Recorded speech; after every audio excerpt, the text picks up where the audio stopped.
Hey, I'm back. Dropped the damn camera on the floor from pounding. I'm sorry. I'm gonna put this camera in a better spot so it don't fall off and protect it from getting anything to move it off.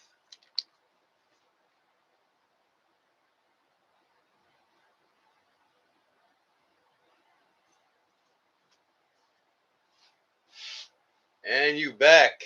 Yes, sir. I am. Sorry about that. I dropped the camera on. I was pounding that Kydex and it dropped the camera on me.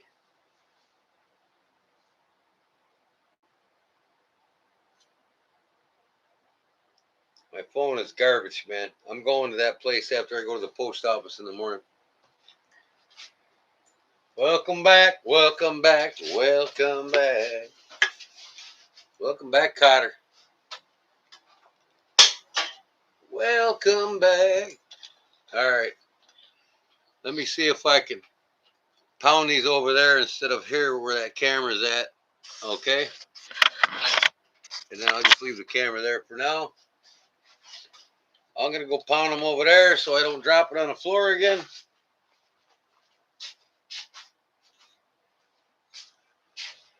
And I need my marble back. Well, I can do behind me. I got marbles behind me.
One more rivet.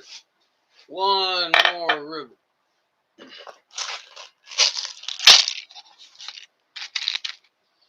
Then I can bring the camera back and show you how I do. Well, up on my desk, I can tie a. No. I'm sorry. Put the ulti clip on it.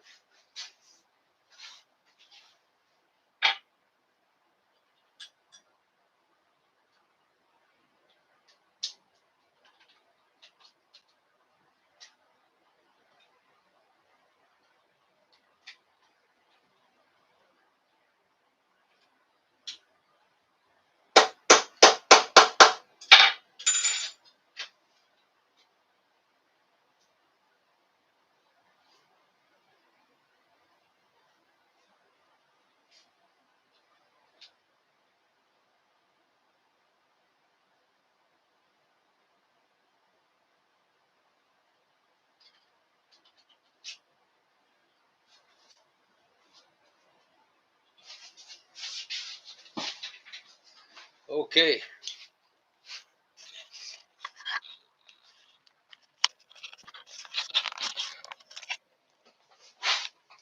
Here it is. Now I'll put the ulti clip on it and we'll have it secured. Gotta get a screwdriver.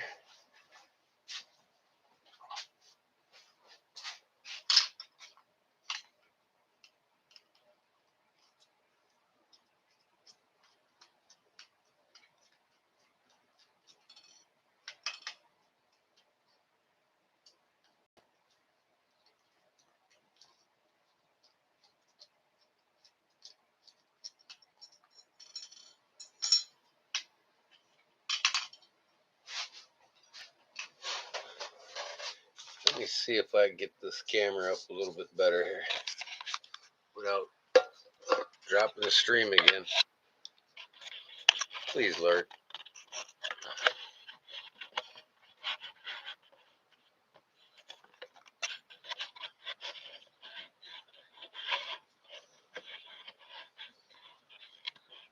I'm gonna go get my damn. I know what I need to do.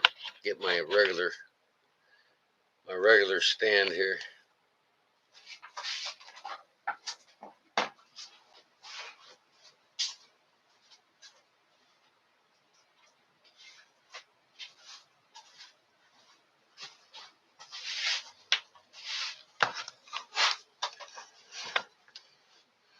I'm gonna put this camera in my other stand, and then we'll be rolling here if I don't disconnect it.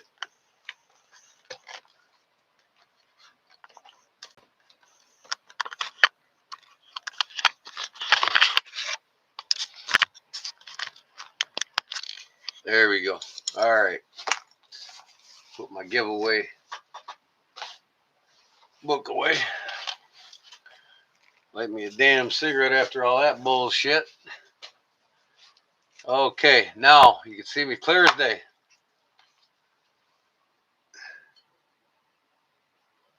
Here's how I do this. My way of doing it. Another gimmick is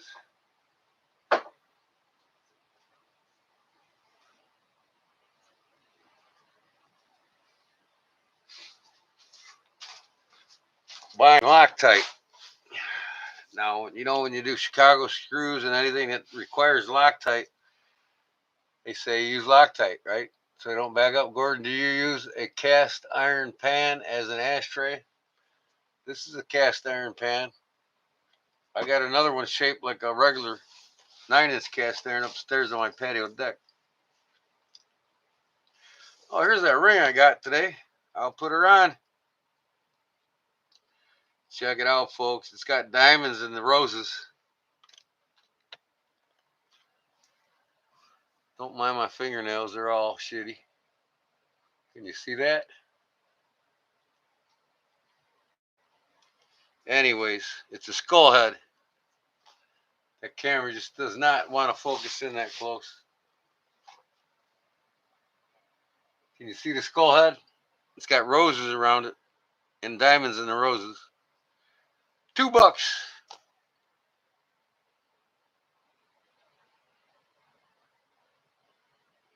Anyways, I'll take a picture of it. Maybe this will work. Hold on. This will probably work. Use this piece of shit phone. I've only had a couple weeks. Photo. I'll show you the picture of it on my. That'll be clear on my phone.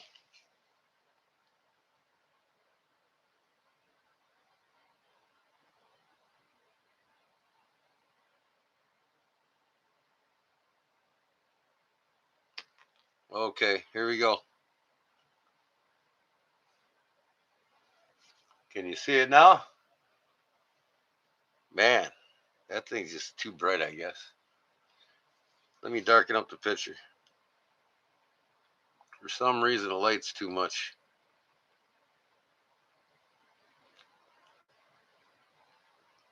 Save. Maybe this will do it. Can you see it now? That's the ring. It's a skull head with roses. I love it. Welcome back, family. Then let me see here. Anyways, that's that.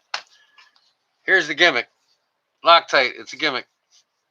Elmer's wood glue, leather cement glue, anti-PVA style glue for gluing wood together or leather together. Look at this. Put a little dab on your finger. Put it on the threads. Boom, boom. There we go. Elmer's wood glue, a PVA glue, they call it. Works perfect. You don't have to buy all that stupid shit. Okay. Now, pocket carry. right here. See, I can go. I'll set this all the way down because I like it away from the knife. See here? Right about here is good. Yeah, I'm gonna put it right there. Right there, all the way down. But I got a rubber bushing that goes on first here. Okay. A rubber bushing here. That's why I got two sets, see? You can set it as high as low as you want. Put that on there like that. That acts as a cushion, so it sticks it away from the knife a little more. Put your backside screw heads in.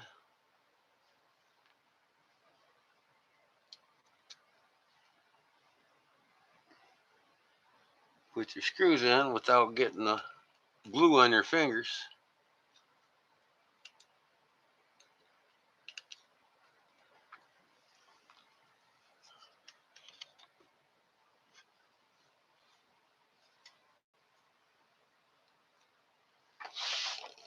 And screw them back.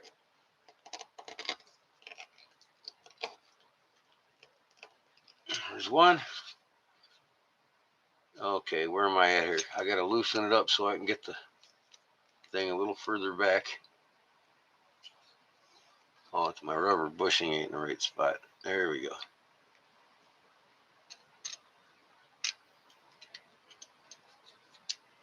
There we go. Put the back screw head in. The front one.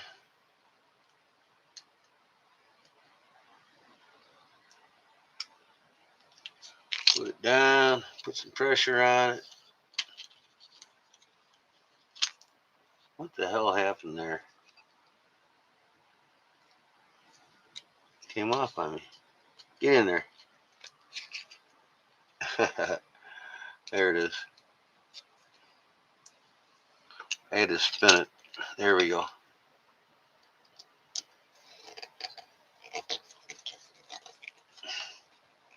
There. Now when that glue dries, it's your Loctite. I never trust Loctite on anything. If you wear this a lot, periodically check it like every other third day that you wear it. Because you never know. But like I said, that glue, when it hardens up, it gets like a rock in there. And it doesn't want to move. Okay. I'm going to tie a lanyard next for this if you want to watch me. Yeah, Mick, you do like to chat, buddy. I even sent you YouTube help message because last night was lonely. Of course, Paul, I feel the same. It's, understand. Okay, you don't like Canarum. Welcome back, brother. Diamonds for $2. No, they're zirconia. It was a garage sale buy. You know, I mean, this lady, like that cabinet I got right there. I got that cabinet. Cheapest one I found online is $800. Right? It's from the late 1800s. I got all my knives in it now. My tin's up top. It's just temporarily there. I'm gonna knock this wall out next to me so I can put it here, or not the wall, but all these shelves are gonna get changed. My whole leather station is getting changed for that, so I can put it right here. And she wanted 150 for it. She could easily got $700-800 for it if she waited for the right customer. I offered her 100. She took it. That thing's awesome, man. That right side folds down. It's a desk. It's called a hall desk from the late 1800s. Them were popular. And I got 1, 2, 3, 4, 5 shelves, and I got everything I bought at the garage sales up there. I got some Zippo tapes, some old World War II troop lighters. My best knives that I own are in that right now. And then I got my naval hat and my Desert Storm awards in there at the bottom. So that said, back to here.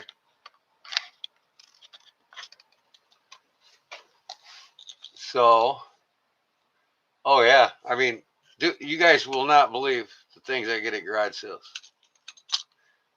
Speaking of which, I'm gonna. Oh shit! What am I doing? Going the wrong way. That's as tight as I want it. Okay, I'm gonna show you what it looks like in the pocket. Look at with this bad boy now. Check this out. I got 3 or 4 of these cut out too, man. I might put them on my website if I can get this thing to stand up. There we go. See the little pocket? They call it the pocket watch pocket. Well, it's a pocket dump pocket too with my knives. Put that bad boy in there. Clip it. There you go. I'll put a lanyard on that so it's easy to grab out. Out of sight, out of mind. You can get fully in this pocket. Nothing's in the way. Of course, I got my Emerson CQ-C4 in it. And I got my, well, I had it in there. I carry this every day. I carry that Emerson every day. The Boker Kalashnikov 74. Russian, modeled after a Russian rifle by the Germans. Imagine that, huh? After how they destroyed Germany. Okay. So anyways, there she is, folks. I'm going to make a lanyard down for it. And I got another project I wanted to start before I went to bed. You're all welcome to stick around if you want. And let me see if we can get in this thing now. This has been in here 8 hours now. Look at that water.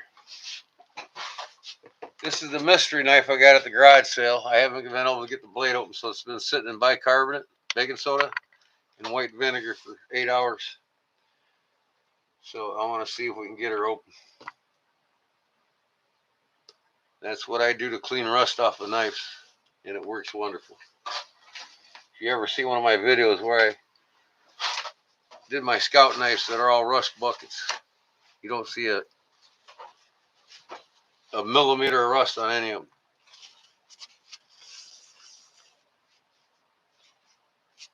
Gordon, I'm here until I fall asleep. I hear you, brother. Claude is your best friend, correct? Yeah, he's my best friend.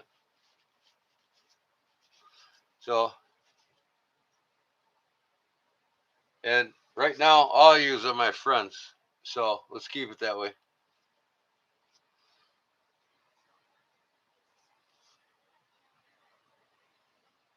Okay, now that tells me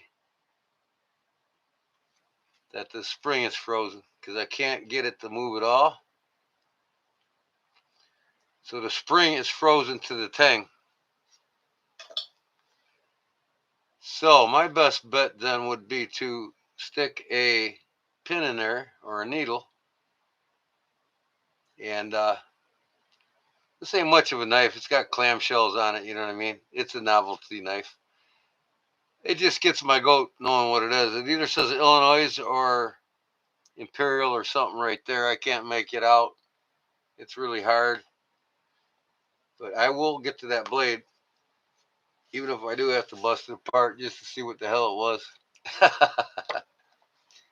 Because any clamshell knife, you know, it's not really, it's nickel plated. See, that's just, the nickel plating's rusted off that clamshell. But I can sand it down and recoat it. But it's really not probably worth it. But I want to see what the knife is basically more than anything. Yeah, I got electrolysis too, but I'm gonna stick a sewing owl in there and see if I can't separate the spring from the tang there, because that's what the problem is.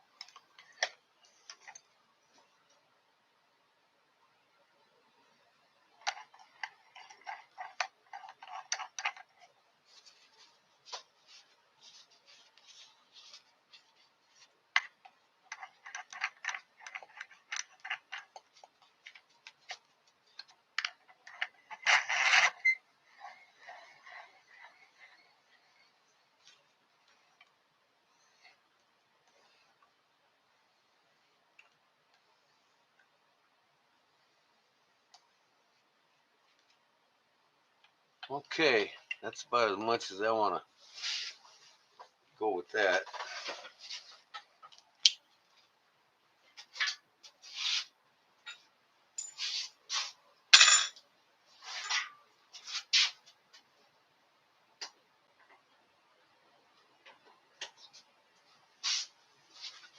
I'm going to try this bigger one first. That might be a little more help. I don't think I can get it in there though. I might. Well, I don't want to separate the bolsters.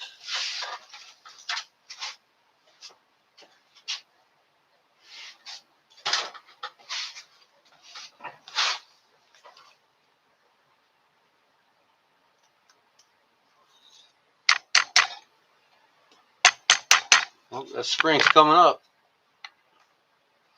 Probably going to need some pliers to get that back out, see? Which is okay.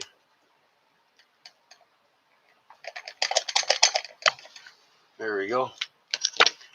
See if we can open it now.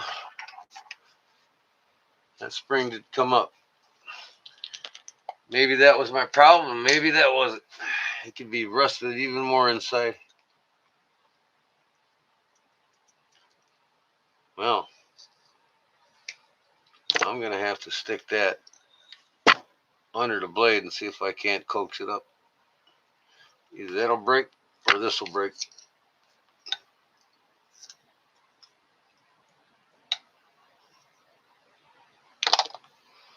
Where's the son of a bitch and owl?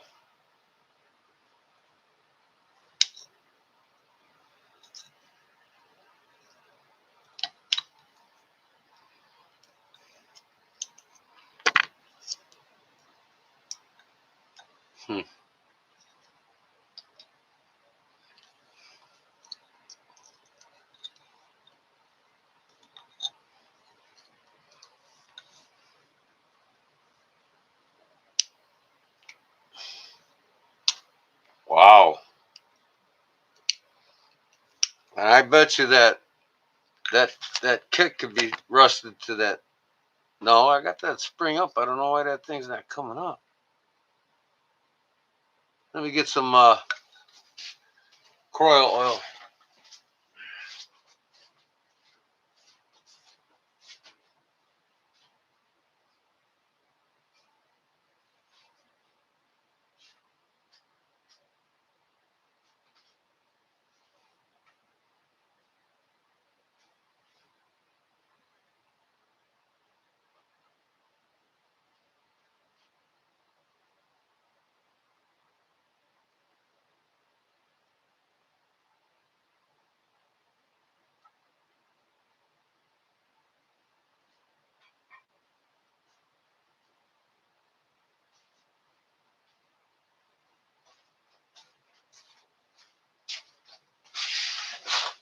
"45 years of being a millwright, this is the best penetrating oil you could ever get on anything. Aerocroil, the oil that creeps. This shit will break her out solid rusted shit in minutes. My millwrighting career, I've used it on hundreds of jobs." Cliff's tired? Yeah, it's about that time then. I'm never tired. I got an engine that won't quit.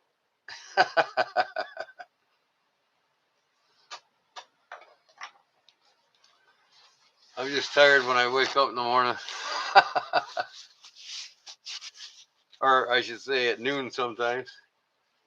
A couple minutes, all it's going to take. And I'll tell you what, I bet you that Croyle will get that son of a bitch to bust loose. I better take this ring off. We shall see, right, guys?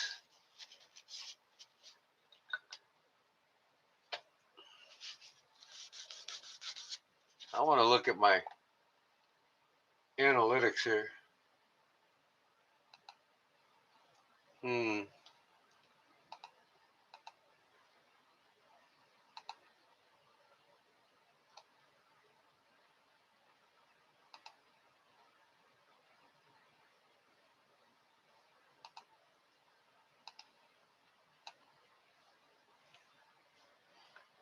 Just curious why you said I thought so.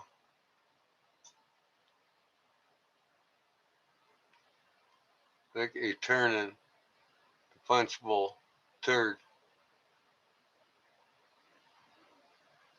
I've come across some great people. The problem is there are way more crappy people. I agree with that, Mick. So what is Paul Mills? Looks like it.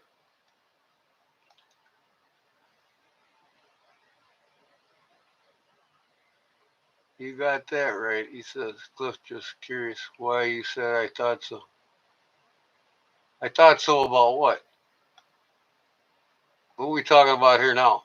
I mean, is this going to lead to something else again? You know what I mean?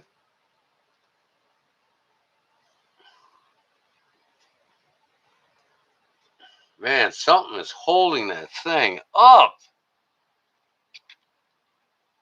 I'm going to stick something square in there that can really push up on that thing.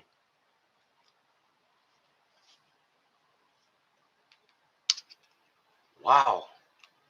I've never had one stuck this bad in my life. What the hell can I use to get in there? I'm going to stick this in the vise. That damn blade's going right in the vise. And then I'll pull up on that some bits real easy. Hopefully, it'll come up.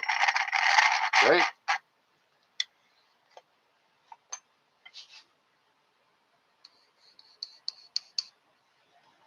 Cliff didn't do anything wrong tonight, Gordon. Okay, that's cool. I'm not saying he did. I'm just asking what the hell is going on here.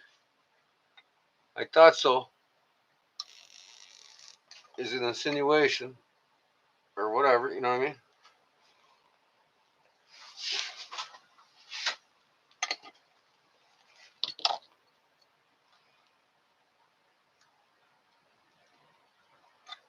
I got something to move here.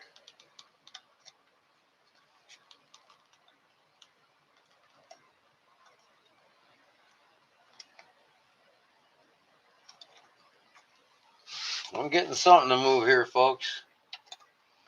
Watch, pop goes the weasel.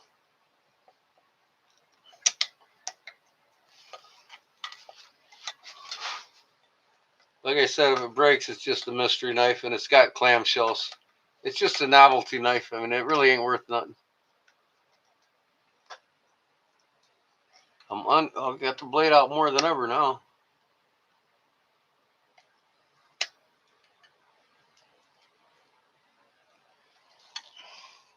Blade stuck in that vise pretty good. I just don't want to wreck these clamps. Oh, there we go. There we go. Look at that, folks. What snapped? Was it the rust? Was it the spring? Spring's fine. Oh, and it locks in place. Ho, ho, ho. Yeah, buddy. Coil did the job. So did that vise. So if you get a blade stuck like that, get a small vise like that. The blade part that's sticking out, stick it in the vise and slowly work the one and then up, you know. Now you'll see what this is. Check this out. Light my damn cigarette that keeps going out. All right, hold on, guys.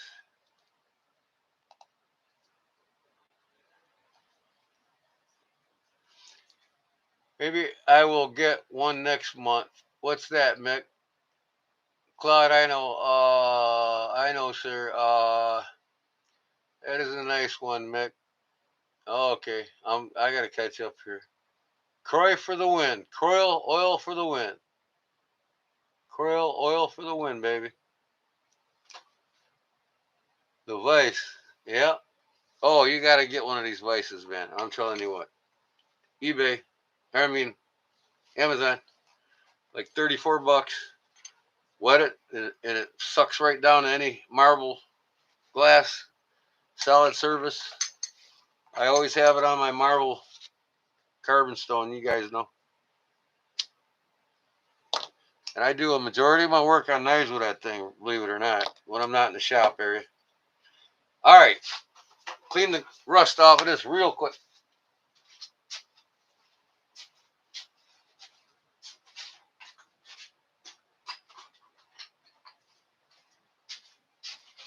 Read it and see what it is. Good old pencil. Carbon. Watch this rust disappear.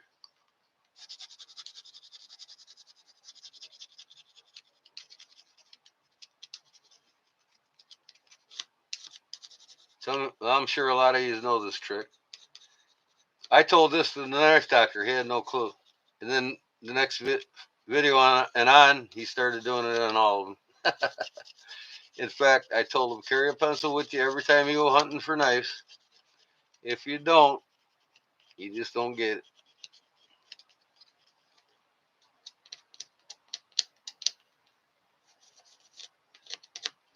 Clean the back off.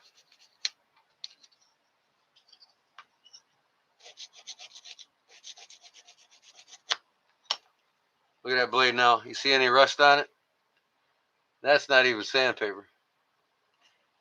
Now, I mean, just the aging and the pitting on it, right? But I got to look at the name here now. And there it is, and it's in very, very small letters. I'm anxious to see what's under that blade, though. It looks like there's something even wrote on the blade part, too.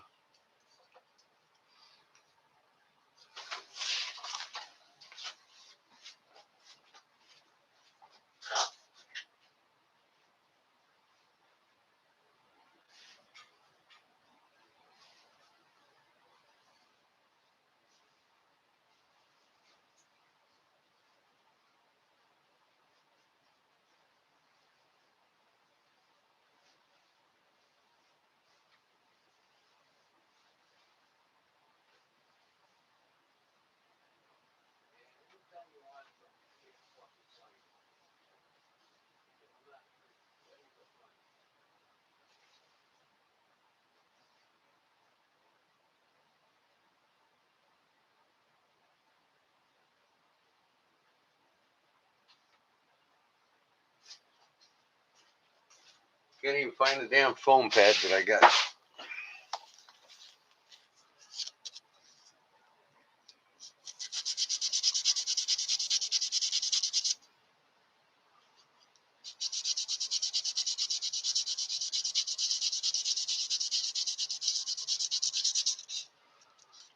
Weird looking blade on this is for sure.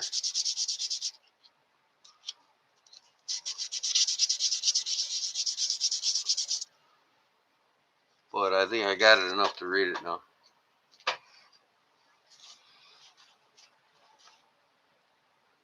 All right, let me get the Magno eyes on here.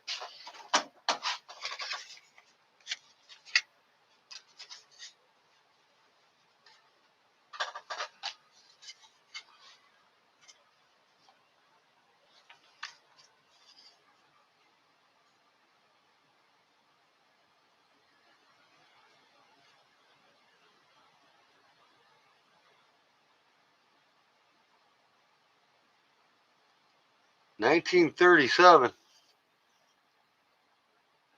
I don't see no name yet. I mean, it's got a patent number on her. That's it.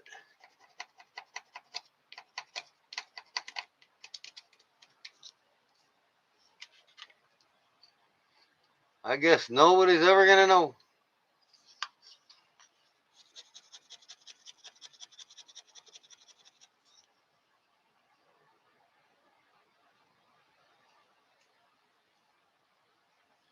Let me look at it a little better. With the eyepiece.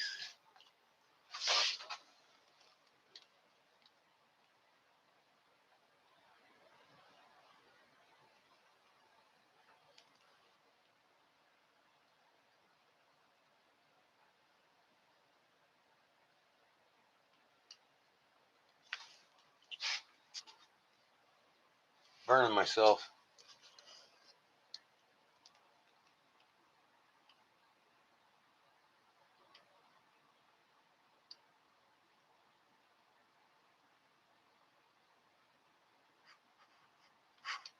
Holy cow. I gotta get another thing.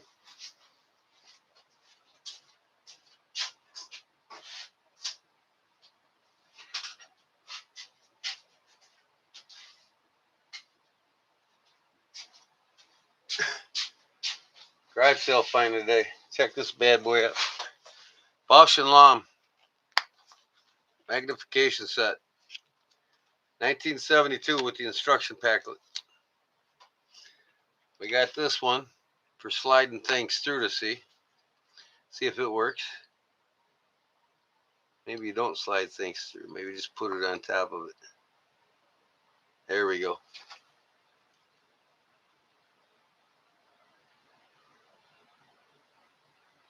If I look up the patent number, it would tell me who makes it.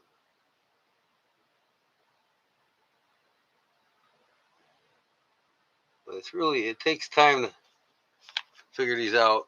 Here's the big eyepiece. This thing zooms in and out just by screwing it.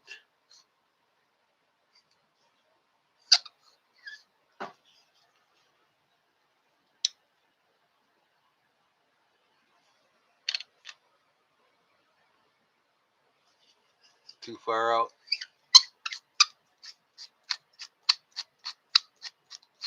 Get all the way in. I don't know if you can see this. I'm going to put this on the lens here. Check this out. It's got crosshairs on it. Measurements, increments. I got to learn how to use it. This thing's got a, I think, I would assume this is made. Look at it. It's got two even smaller eyepieces here. Put these right in your eyeball. Let me try that.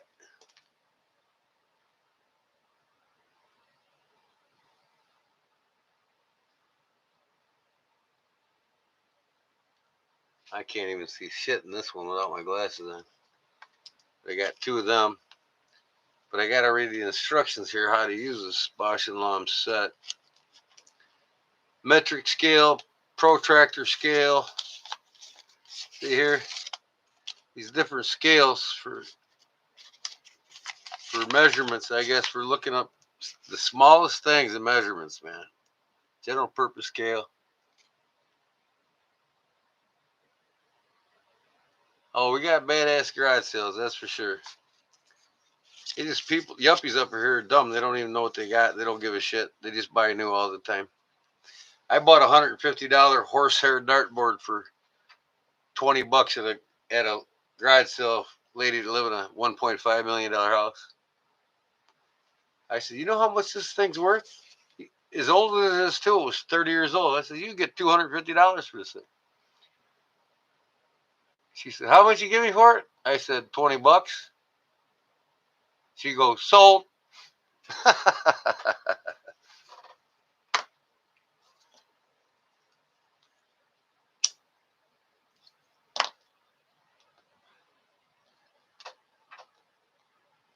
Not that people are dumb. They got more money than brains. That's all. They got enough to not worry about selling anything that's worth anything to somebody else. Measuring magnifier. Focus. Set the magnifier scales against the white surface, such as a piece of paper, and rotate the lens mount in or out until the scale appears in sharp focus.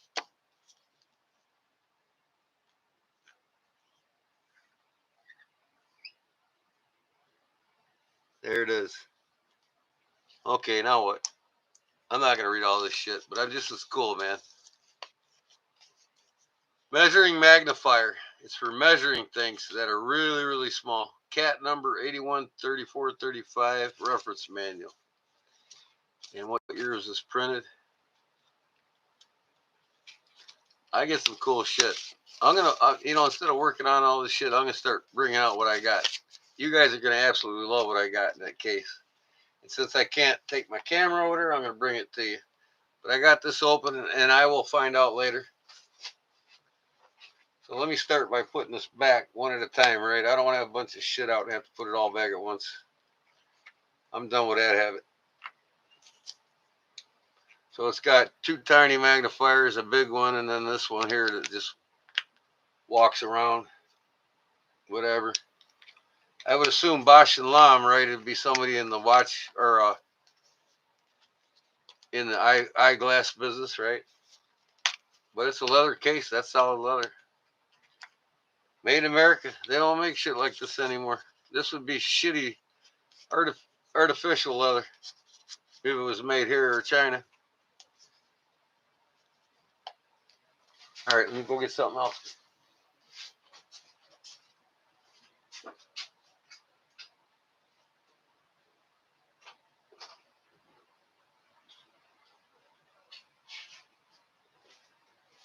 First off, when I was 14 till I was 16, I worked in a full service gas station. I got the basic model, $7. The advanced model, $7. And if you're as old as I am, you know what these are.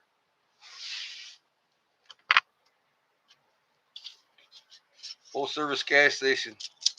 Change back, please. Cha-ching, cha-ching. Dimes, quarters, nickels, and pennies. Let's see how she works.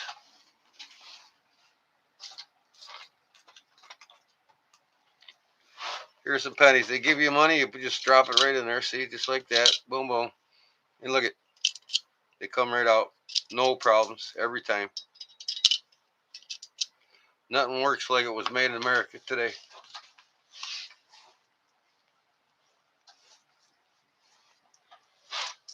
Okay. Got a nickel. I think that's all I got on me. A nickel, 5 cents. Penny. Let's put 4 pennies in there.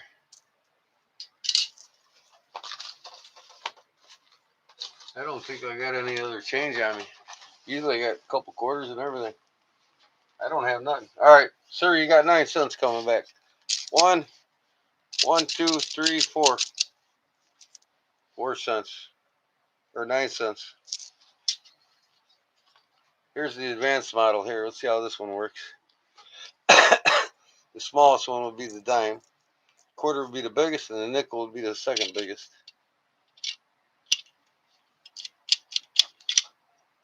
Obviously, that ain't nickel. Whatever.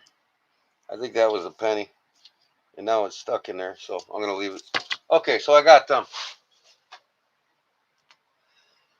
So now I'm collecting these. I got 2 and might as well keep it going. It says here in the back, J.L. Gallup, New York. Sole distributor. They're the only ones that made them, I guess. McGill Changer it's called. Made in USA. I don't know if you can see all that, but probably not. This one here doesn't say a damn name on it. It's probably made in China. No, that was. Oh, these are all made in China. They were invented here. But everything works fine. This one works better than this one. Well, I probably put the penny where the fucking.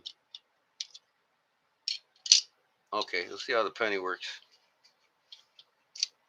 Fine. This thing here, I got to see how it loops on your belt. This one here just goes right on your belt here. You just put it there and hook it there and you're done. Put the penny in it. Penny back, sir. There you go. All right. I used to wash the windows and fill up the cars when I was a kid.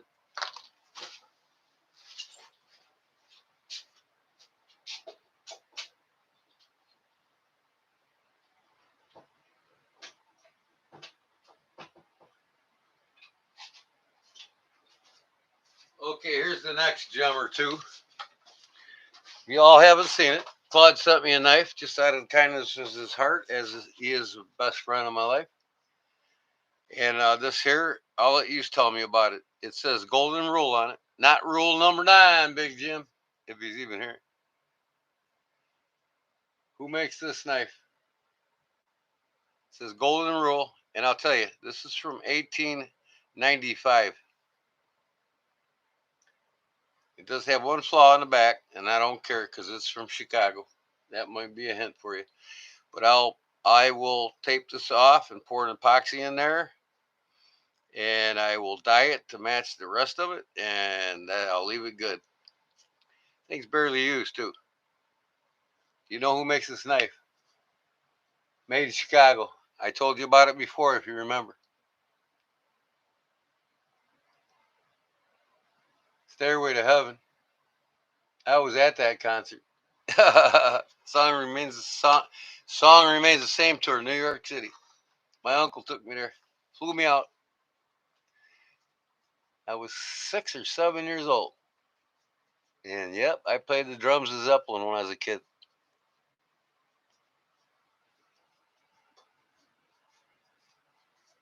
I can play all kinds of things on a guitar, but not tonight. There you go, brown sugar. Chicago cutlery? No, it's not Chicago cutlery. I'll just tell you right now. I was fortunate enough to find a mirror. This is a mirror. And by the way, this company was started in 1852, downtown Chicago. That might give you just a little hint if you know anything about pocket knives. This is for the older collector, I would say. I love everything Chicago. Yeah, this isn't a Chicago cutlery, but it is. Their headquarters was in downtown Chicago in 1954. Their building burnt down in the Great Chicago Fire. If any of you's learned about it in history. The only thing that kept this company going was they had a buddy that lived in New York that had a warehouse. And since all their hardware and lumber came from New York anyway, shipped overseas or whatever to Chicago, they were still able to take orders after their building burned up and get them out to their customers, retaining their crown as the number one chain branch in the United States. Can you think of what that is? Well, it's hard to when you don't know the name. So the golden rule was on their knives, and they didn't make them. This hardware company didn't make them, and I was able to find a pin to match the company. And everything on this mirror, I mean, is on the back of it, and I'll show you in a second. And it's on a blade. So it says on one blade,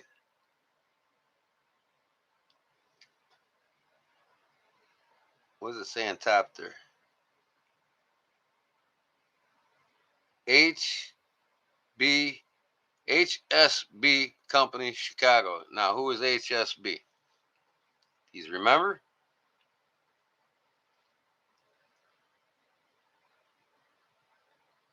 Played drums as a kid. Yeah, I rocked the Sticks. That was my favorite band to play, and Neil Peart, Rush.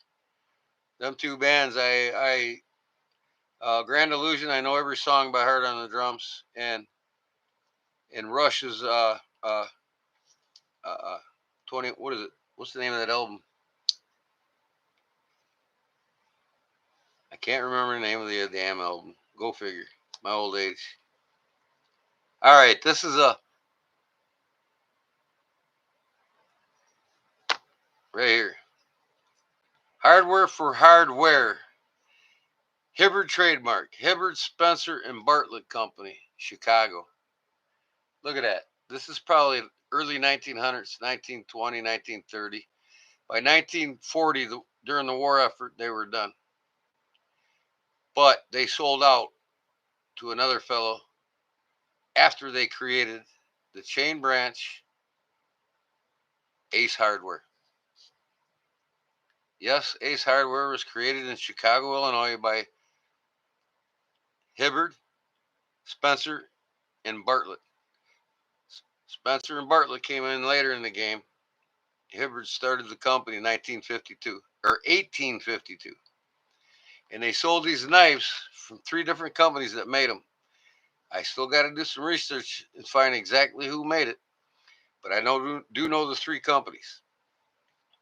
The New York Cutlery Company, all right, which is a company started from all the Sheffield, England company that came over that Case worked for and all these other knife companies worked for. Chicago Cutlery Company or the New York Cutlery Company. Basically, Sheffield employees coming to America. And one of these employees, so that was one of the companies, New York Cutlery Company.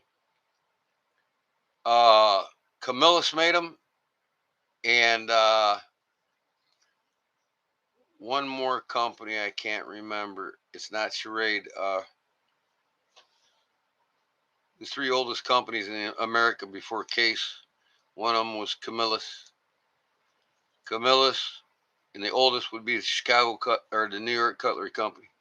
But it says on this main blade, Hibbert, Spencer, and Bartlett and Company. And then it says HSB and Company, Chicago on the penknife. Love it. This is my favorite piece, by the way. You asked me what my favorite knife is, the one Claude Williams gave me, out of the kindness of the heart. And they were known for the sayings here. Ace Hardware even, the golden rule. Not rule number 9, the golden rule. It's probably one of the rules too. So I found this today to go with it. How cool is that? I gotta date this shit, but I'm saying no newer than 1950 by its colors. And technically, its colors would tell me it's around 1940-50, just by experience. And it could be 1940. You know what I mean? Because, like I said, this knife was not made past World War II.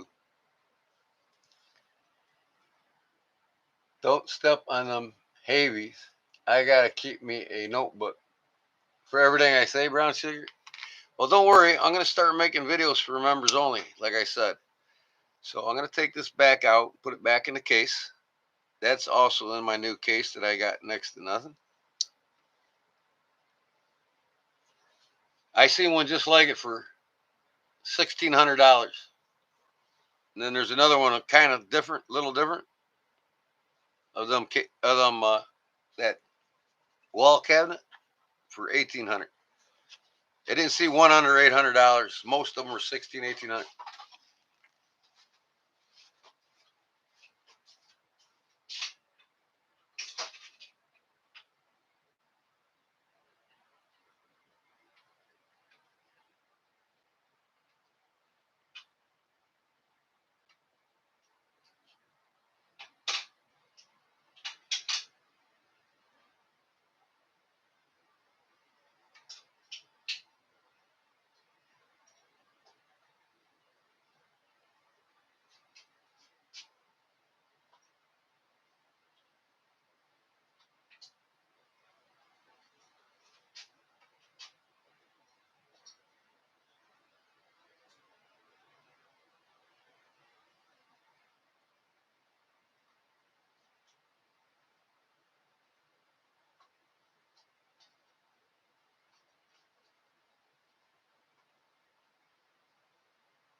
This was thrown in a box I got. The GM Motion Pictures, dog. who remembers that, huh?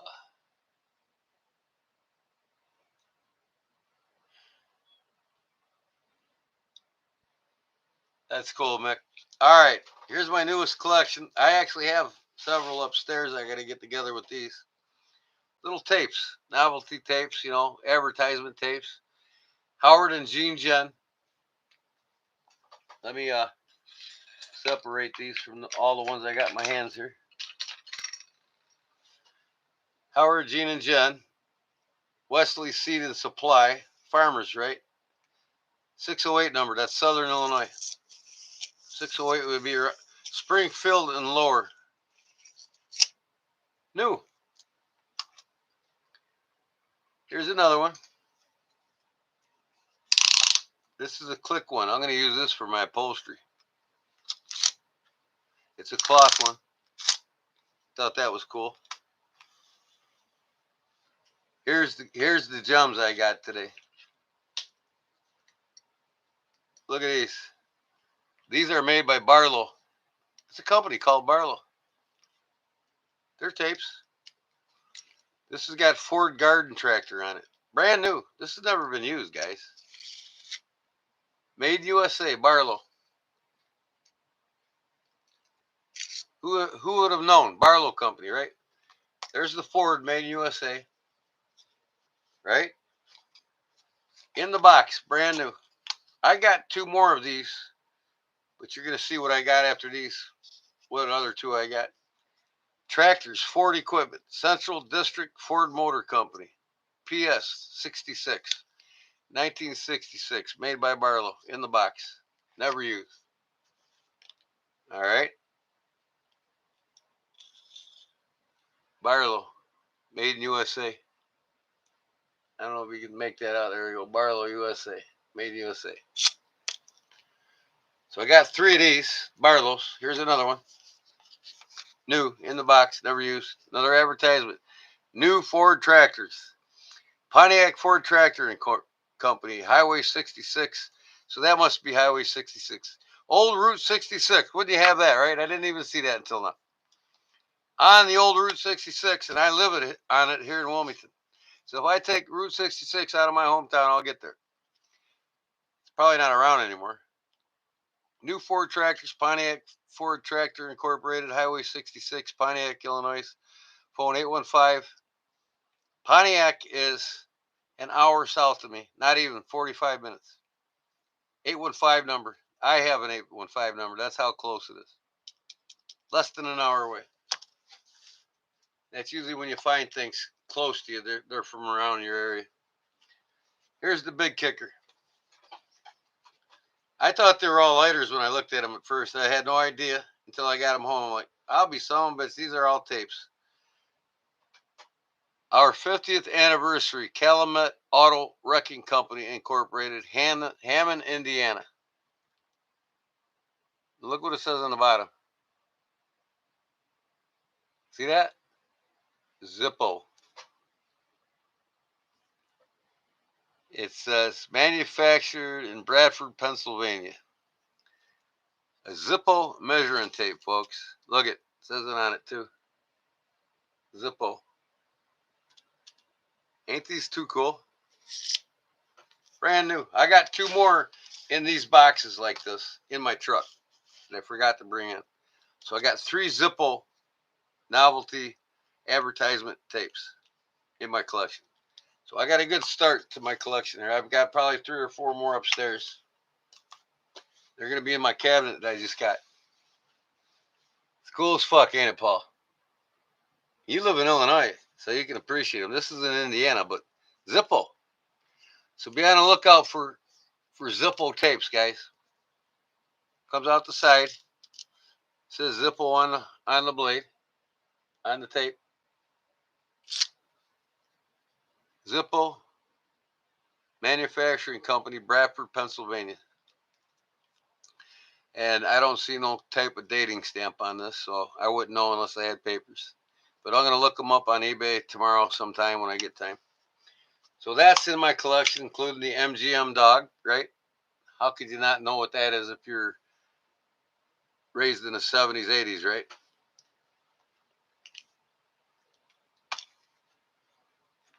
So be on the lookout for these Zippo tapes, guys.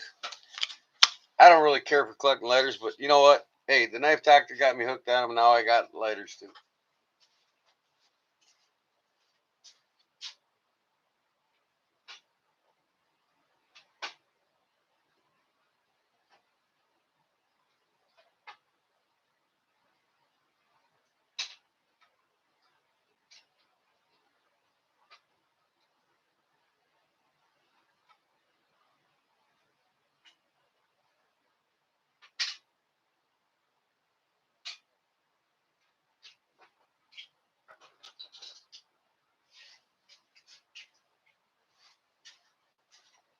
So far, what you guys have seen, them 2 change changers, for your waist, and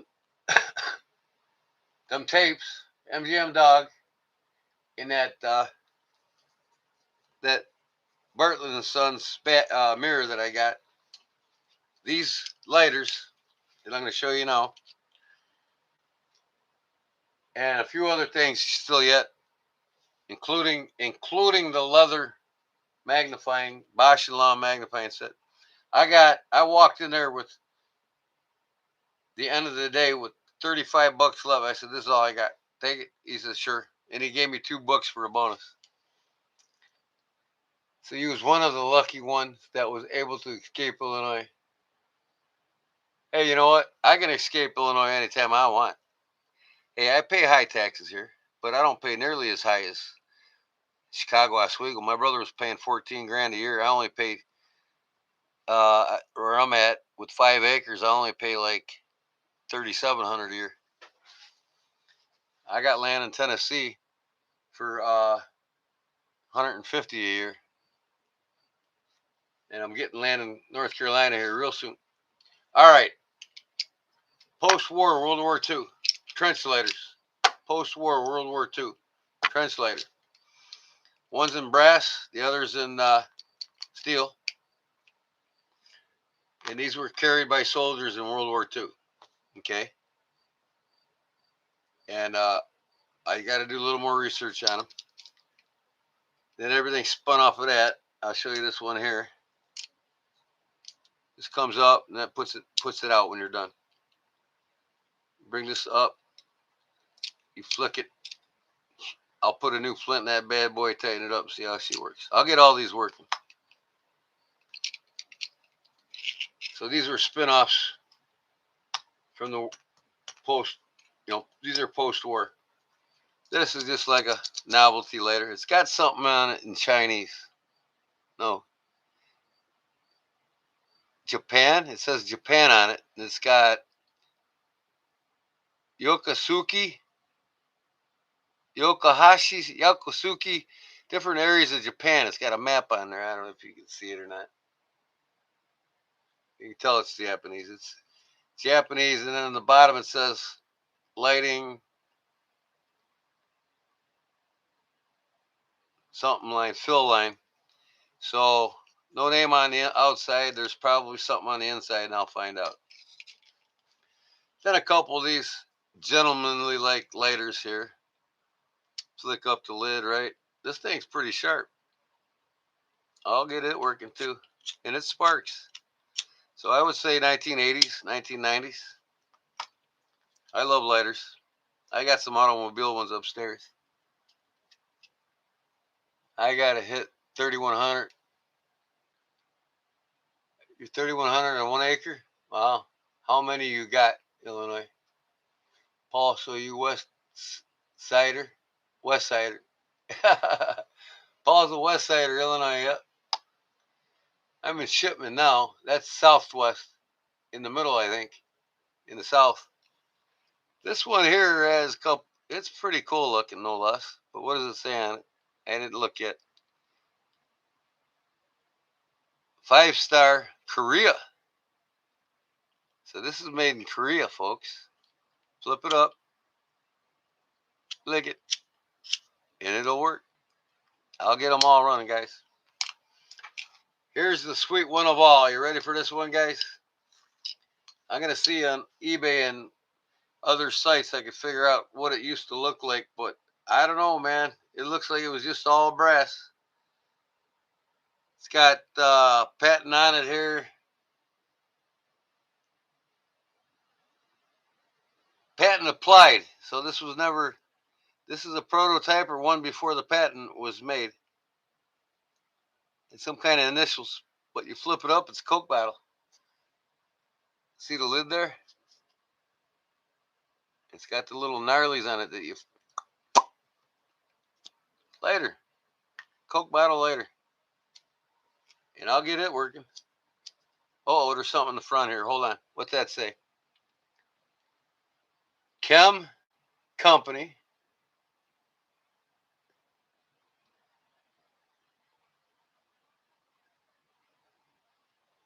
KEM Company. Hold on. Got to get the eyeball out here. Can't quite make the bottom line out. A little smaller yet.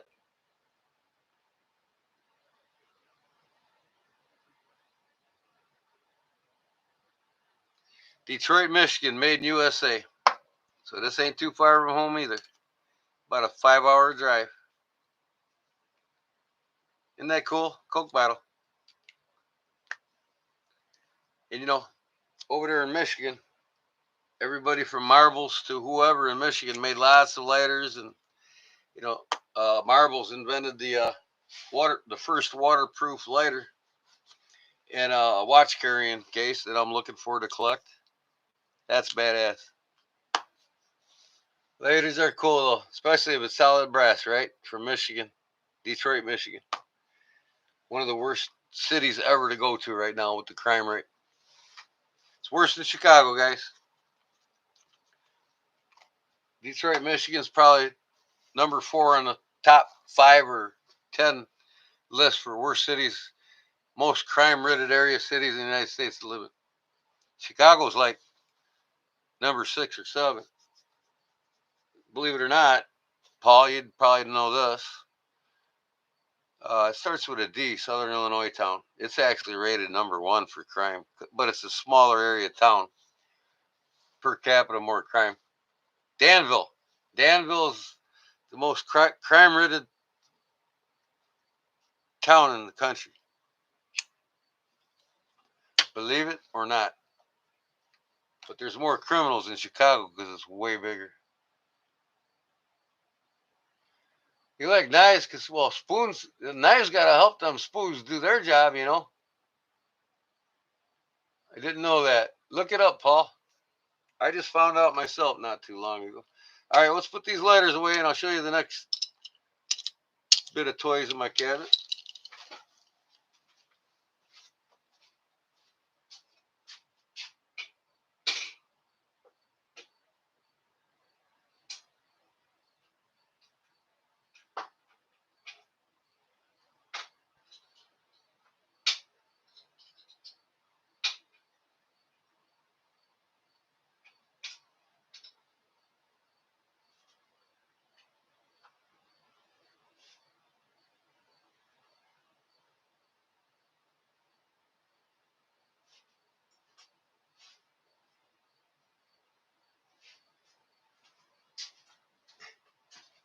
All right, I got this from that lady that I bought that cabinet from. I only bought 3 things from her. I bought my wife a nice little horse statue. It was about, I don't know, 18 inches tall.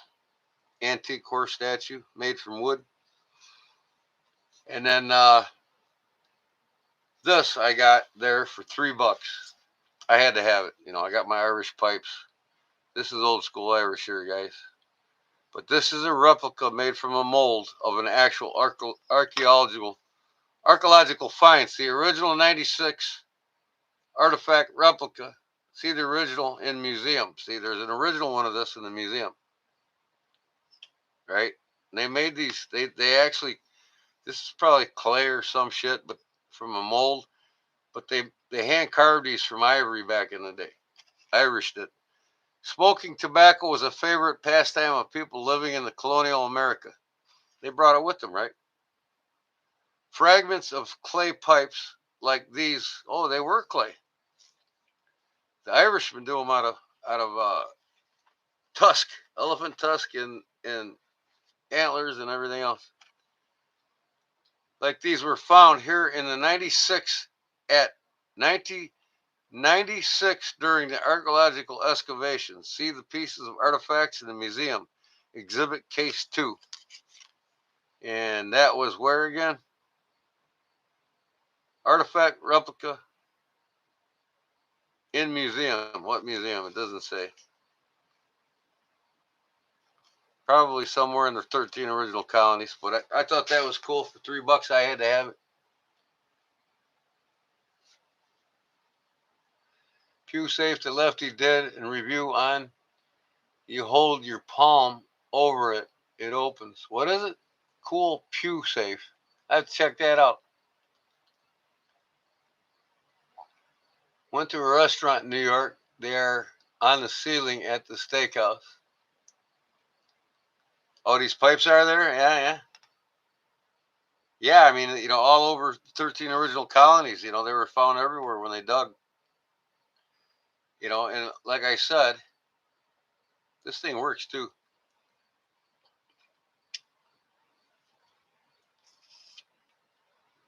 I washed it before I put my mouth on it, by the way. Okay. These can get out of here. Now, I got this in that cabinet and a couple other things. Oh, I got that mirror actually from her too.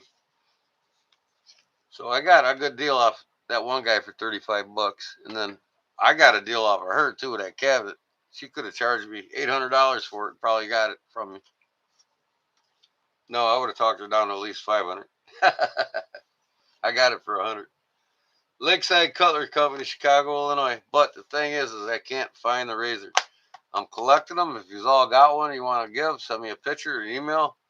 I love collecting razors, especially Union Cutlery. Now, if you know Union Cutlery, they were started by Wallace and Emerson Brown, and they quit doing it. Their mother was Elizabeth Case, Russell Case, and all them's sister. Case Knife Company, right? And Elizabeth Case's two sons, she married a Brown. Walter Brown, I believe his name was. And him and Elizabeth and all the other Case family members worked in the New York Cutlery Company. And they were, like I said, descendants from the Sheffield Cutlery Company.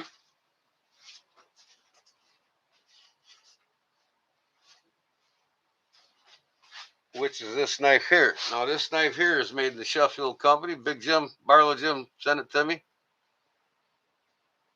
Richards, Sheffield, England, right? Now, the Richards, Sheffield, England Company, they migrated here to the States to start in New York. One of the cousins did, the New York Cutlery Company. The Cases worked over there at this factory in England. Jim doesn't know that.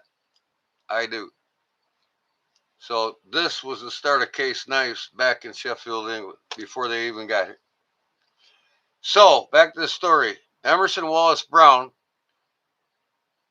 Walter Brown, I believe his name was, he married Elizabeth Case, the daughter of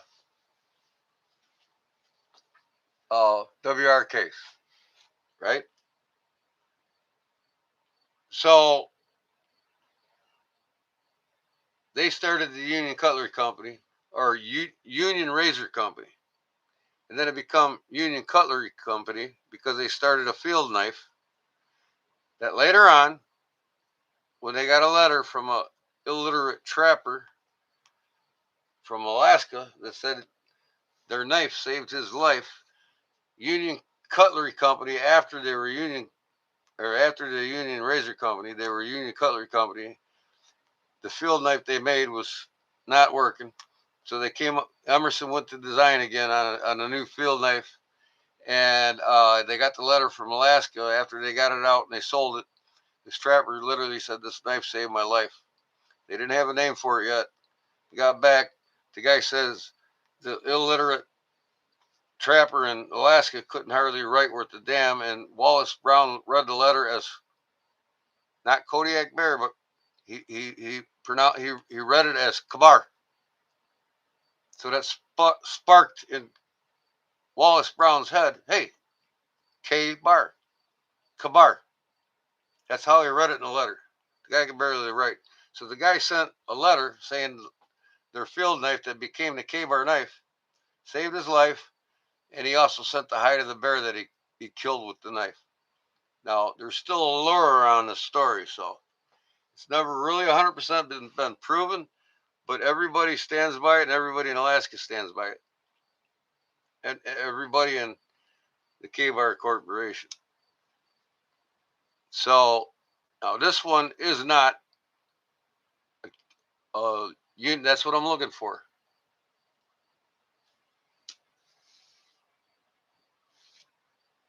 Went to the restaurant in New York. They're selling. What are we talking about now? Yeah, I seen that. Brown sugar. The future is now. Keen's Steakhouse. Only three. Oh, okay, Keen's is naming the steakhouse. So what do you guys think? You guys ain't answering me. You ain't saying anything. This ain't a Union Cutlery. I've been looking for one and I haven't got one yet. Or Union Razor Company or Union Cutlery. Razor Cutlery. This is a Wade Brochure, Sheffield, England razor from the late 1800s. And this is the early 1900s Lakeside Cutlery Company, Chicago, Illinois, that I keep it in. So I just keep it in there since it fits, you know. Here's what I got at that one guy's garage sale in the grab bag. Check this out. Look at these razors in the package with Gillette himself on the front. Emily C. Gillette blade, right? That's a picture of him, right? You open it up, the original blades are in there. Guess how old these are? I'll tell you, they're over 100 years old right now. 121 years to be exact, I believe.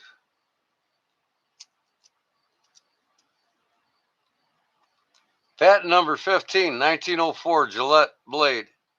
Not to be resharpened. Other side, a little bit of rust on them, but hey, they're 1904, right? Made Gillette USA, world over, known world over. 115, no strobing, no sharpening. Throw them away and buy new ones. In the original package with Gillette himself on them when he first started making them. Yeah, I'm gonna clean them up. I'm just gonna put some rust inhibitor on it that won't, because this is like a silk screen on here. I don't want to disrupt it, but I'll put some rust inhibitor with a Q-tip swab on the rust. Look at this package. Ain't that something? And it came in a plastic container that I took it out of. But I display it with the knife like this now in my cabinet. Isn't that cool? But these two companies are related. So all the companies in America are descendants of the Sheffield company, pretty much. You know, even Camillus. A lot of them work for the New York Cutlery Company. That rooted from the Sheffield companies. I'll put this back in.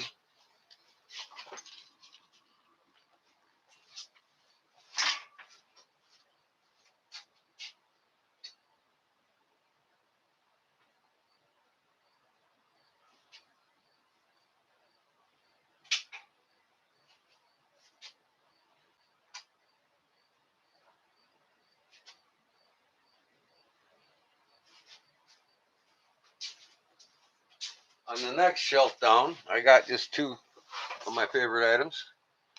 My 1954 Italian made stiletto in the glass bulb. You guys see me open it and play with it. And then I got this one right here. Quality knife since 1787, Schrade IXL. Look at that bad boy. Never been used, all original. Now this was made by the Sheffield company. CEO, Wasterholm and Son, Sheffield, England.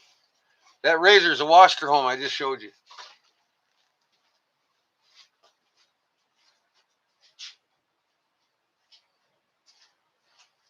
Here's the authenticity cards. Quality knives is the same thing you see here, right? Everything. Then in here it shows you the different knives that Sheffield made for Schrade. This was made in England for Schrade. Okay.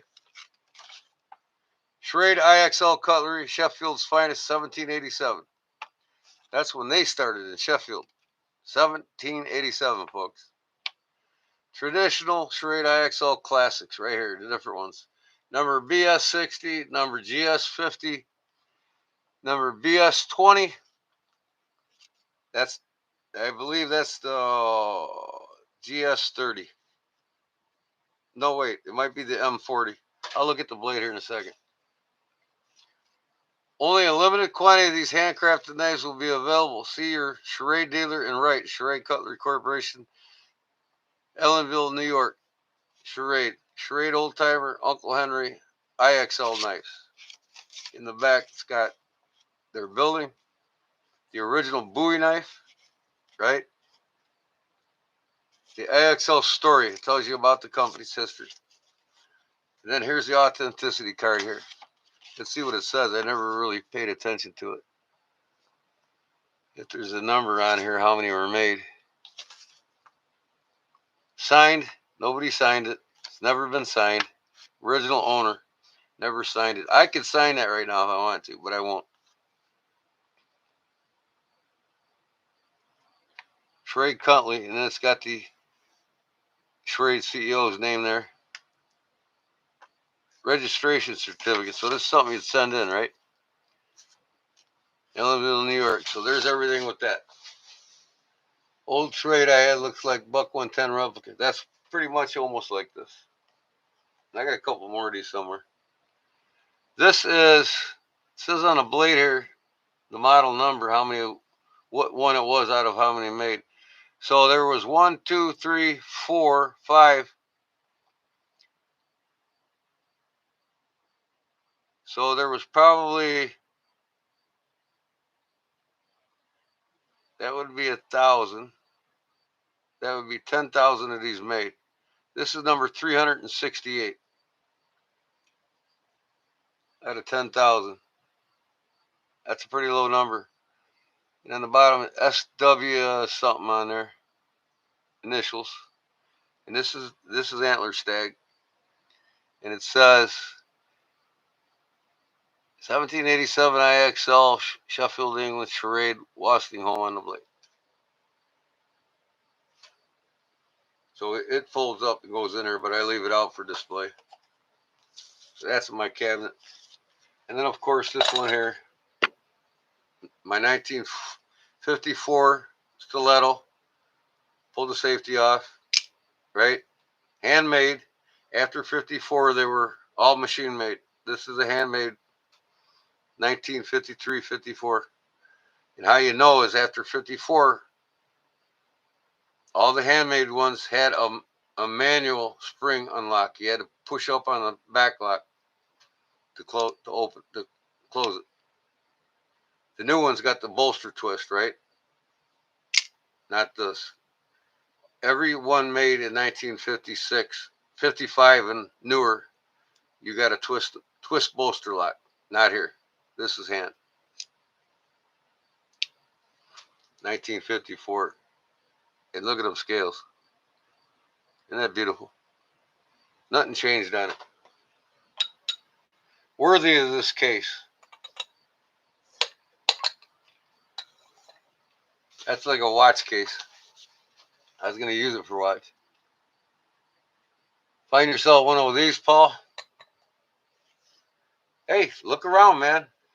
If you can't twist that bolster to unlock that, you know it's pre-55. It's pre-55, 1954 and under, and older. But like I said, they were all handmade in Italy until 1955. 54 was the last year.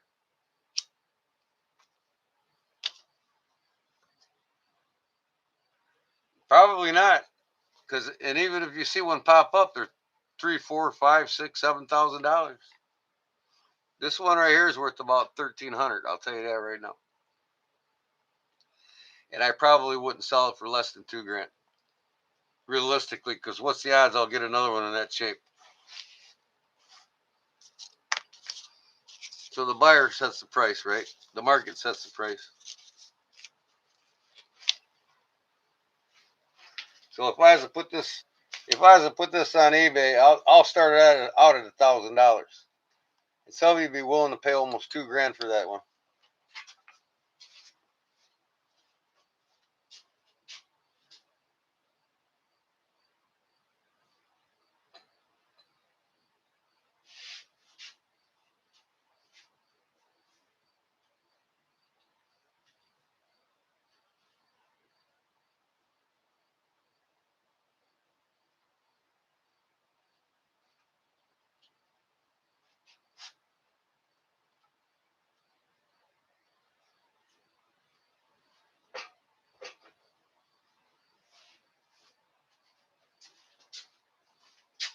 All right, here's my third shelf. Original case, never used, brand new, with the oil, with the Arkansas stone, with the sheath. Never used. Look at this thing. Straps never been bolted out. The original cover's underneath. I don't know if it's got anything in here or not. Let's see what the cover looks like. Yeah. Booklet here. And then it's just a piece of plastic. And then it's got the corner piece, see? Case, lock blade set. So I just keep it in here. In the case book, knives, right? Just got all the knife history. So let me see here. I put that inside like it's upside down.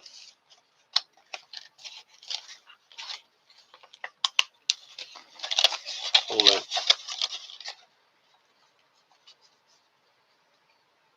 I put it in the lip of the plastic case. There we go.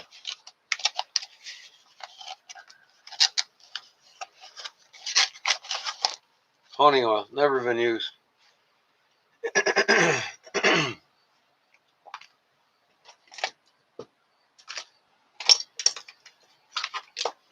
Wooden pegwood. I don't want to scratch nothing. There we go. That is shark lock, right?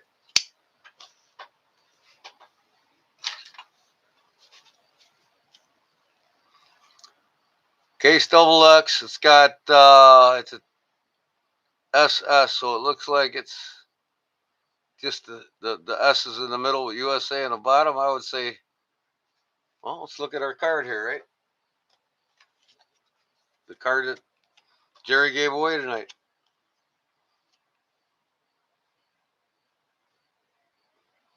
That's S in the middle.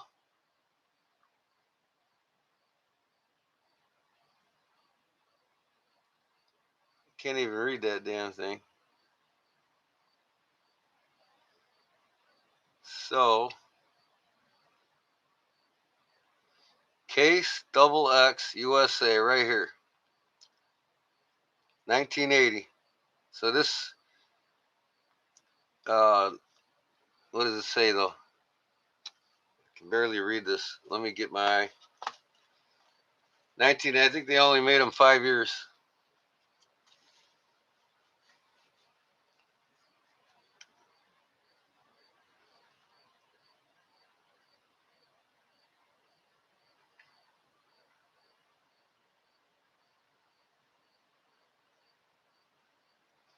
Which one of those was I looking at here? Right here.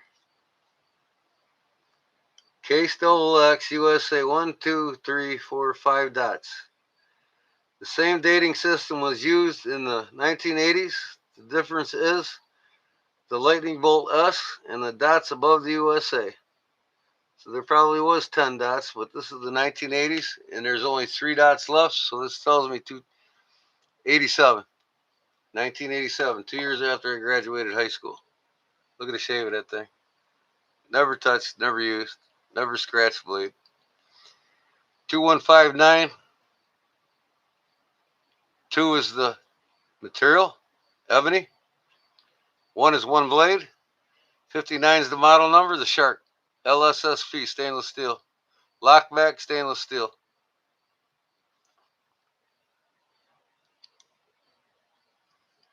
Fuck, I'll be back, Paul says.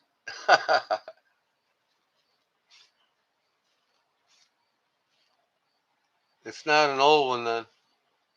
No, this ain't an old one. I mean, it's, I've been out of high school almost, 45 years? 85 to 2025 is what? You know? 35 years, something like that.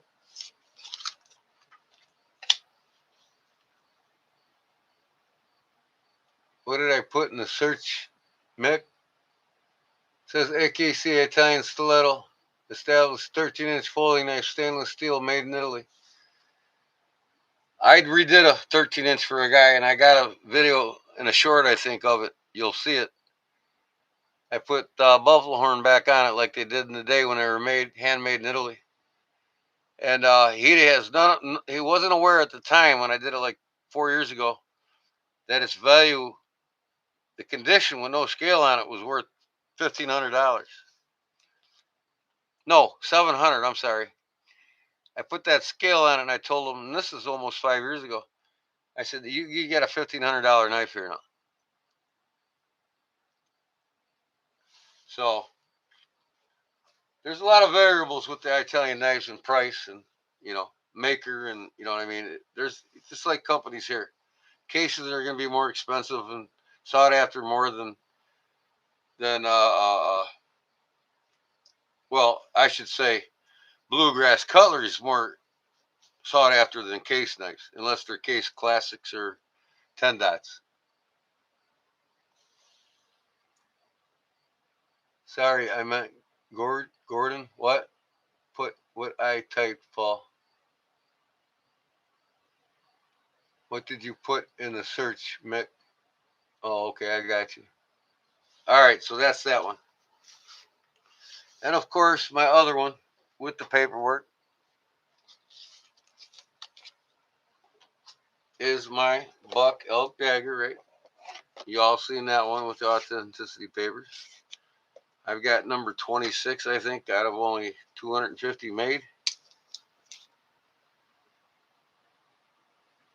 Says it on the opposite side. Number 55 out of 250. I don't know if you can read that. 55 out of 250 made. Made by Wild Bill Cody in the custom shop. Buck. Paid $300 for it. The fellow wanted $350. And they're going on eBay between $350 and $450 right now, if you can find one. And of course, lower the number, the more valuable, right? So, anyways, I'll put these back, and I got 2 more shelves yet. A couple more items I got for $35 from that one guy yet. I got to show you. I absolutely love.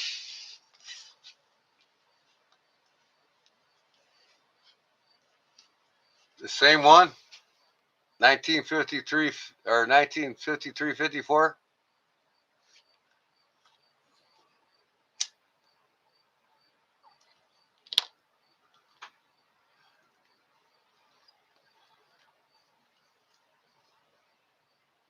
I will when I get done. What is it going for there? The demand's down low. It's going to be lower in price now. So I got the money to pay for that knife when it gets done. What knife, Paul? What are we talking about now? $89. That's a complete dummy selling that. There's got to be a reason that thing's $89. It's not a 1954, or the guy just doesn't know what the hell he's got. You better go buy it right now. That's all I got to say. The doctor knife. Oh, okay. All right. Yeah, you keep it aside there, and this week I'm sending that to your buddy. He's gonna get it. Them blades. I got my new 36 grit aggressive belts now. I'll take care of that blade.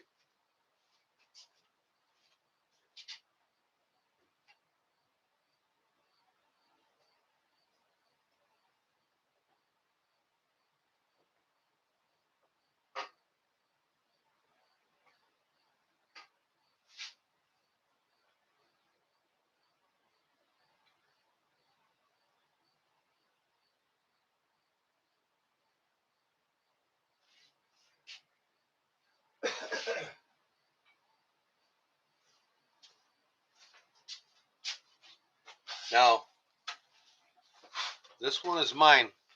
That's my Desert Storm Pearl the Antiles Kuwaiti Liberation medal for being there. This is one of my best friends in the Marines.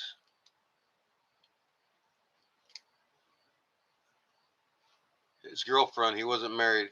She gave it to me because I was his best friend in the Navy. He was a Marine. Here's his hat, and I'll never part with it. Mine, his. He got shot and killed. I wasn't there when it happened, but you know what happens. So I got his medal, I got my medal, and I got his hat.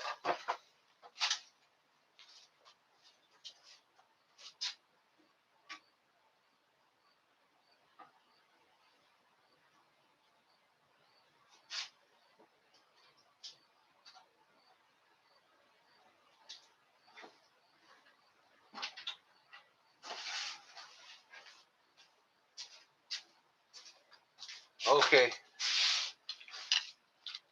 Last shelf. Of course, I love Chicago cutlery. Anything to do with Chicago. As seen on TV advertised by Al Lindner himself. Now, I'll show you one day. I might have it down here, but I think it's upstairs in my safe. I have the first Al Lindner paperback Secrets to Catching Fish book that was released by him and his brother Ron Lindner in 1971. And I talked to him in person up at the McCormick RV and Boat Show, and he told me I took the book up there, and he signed it, and his brother signed it, because I see him at that show every year.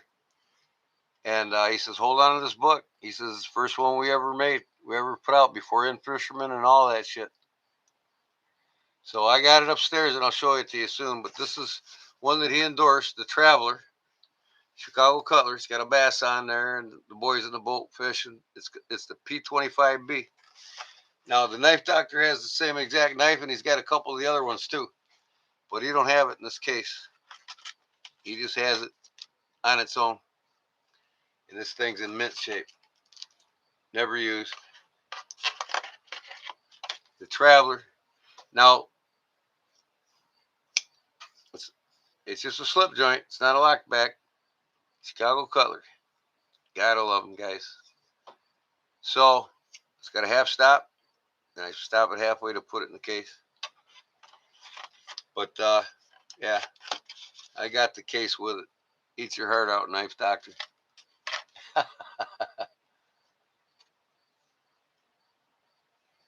Oh, thanks, Mick. But hey, I did what I had to do, and I got home safe. Unfortunately, some of us didn't. And yeah, I was mandatory PTSD counseling when I got out, and I just don't think about it, don't talk about it, and it goes away. So yeah, I got that. And then here, yeah, I was a Boy Scout, I was a Cub Scout. Can't remember half the shit. You know what I mean? I got a patch I collected. I wish I had all my stuff. Got lost somehow when I was a kid growing up. Parents, you know how parents are, they lose shit in moving and stuff. We went from Illinois to Arizona to Florida. Stayed in Florida the longest. Came back up to Illinois. My mom was actually a den mother when I was a Cub Scout. And then I went into the Boy Scouts, and one of my uncles was. This is a Girl Scout knife. So these are on my display on the bottom shelf. These are my two Cub Scout knives. I picked that one up from Jerry the knife guy. And I got both of these in Havelock, North Carolina. Not too far from Shelbyville where he lives. But I can get 3 more of these. My buddy's got them in the store over here in Braidwood. Quigley's Fine Cutlery. This is in a throwaway box on the outside of the garage sale. Boy Scout. This is the same exact belt that I wore. ODE green. See, the Cub Scouts were the navy blue and the gold, right? The Boy Scouts were the ODE green, right? I had the same exact belt, same exact patch. Pat says, "What's that, Mick? You never know. Maybe it's replica, but it looks legit." Well, I'd have to look at it more myself. I'll go on there and look. There's a lot of conspicuous sellers on eBay. You know what I mean? You can't really trust them. And you ever see them Benchmades for $25.95 bug outs? Okay. Be prepared, Boy Scouts. And I got the arm sleeve that the patches go on. So I'm going to start getting patches, and I think I'm going to sew this one on here. I'll put it back to where it goes originally, and I'll put this thing on and show you. This is full dress when you're in the parade or you're in an event. or whatever, you know what I mean? So it just goes around your arm. Or the camera's backwards. See here? I got this shirt on, so it's messing with me.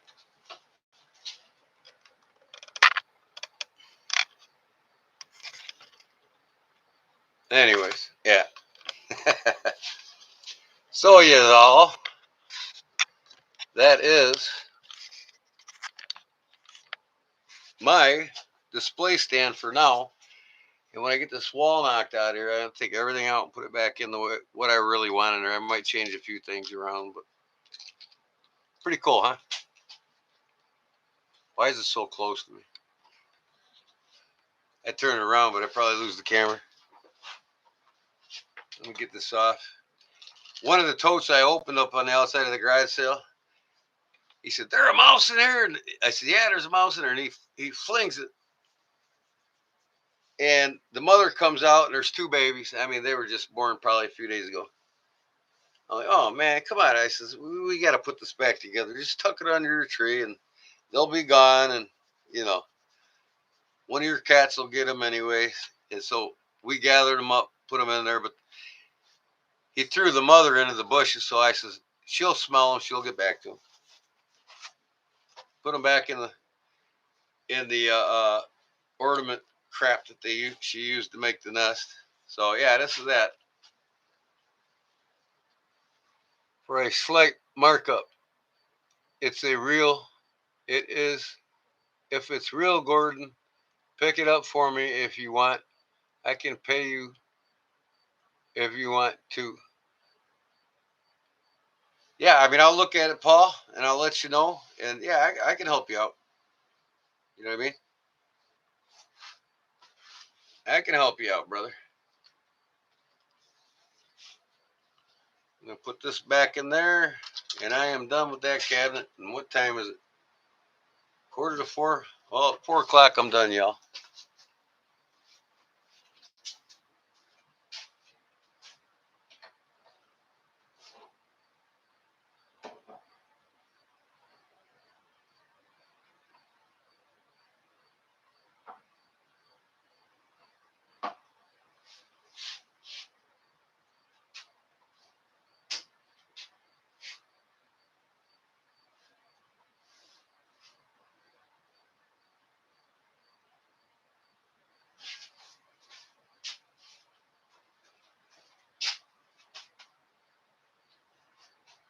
So I picked up a couple more tins today too for my tin collection, but I think show and tell is over. I'll just bullshit with you now. This is a stroke for a razor, you know, from like the late 1800s, early 1900s. It's got a little handle on it. You tighten it up for tension. It's got, stroke on both sides. I paid $25 antique store for it. Stroking your razor before you shave yourself. Thought that was cool. Picked it up. I got it on display with my razors in there now.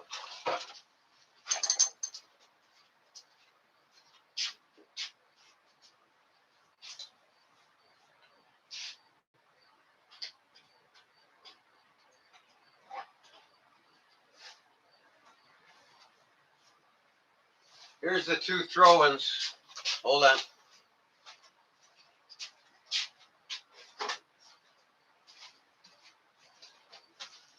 Here's the two throw-in books here. I read you all a quote earlier.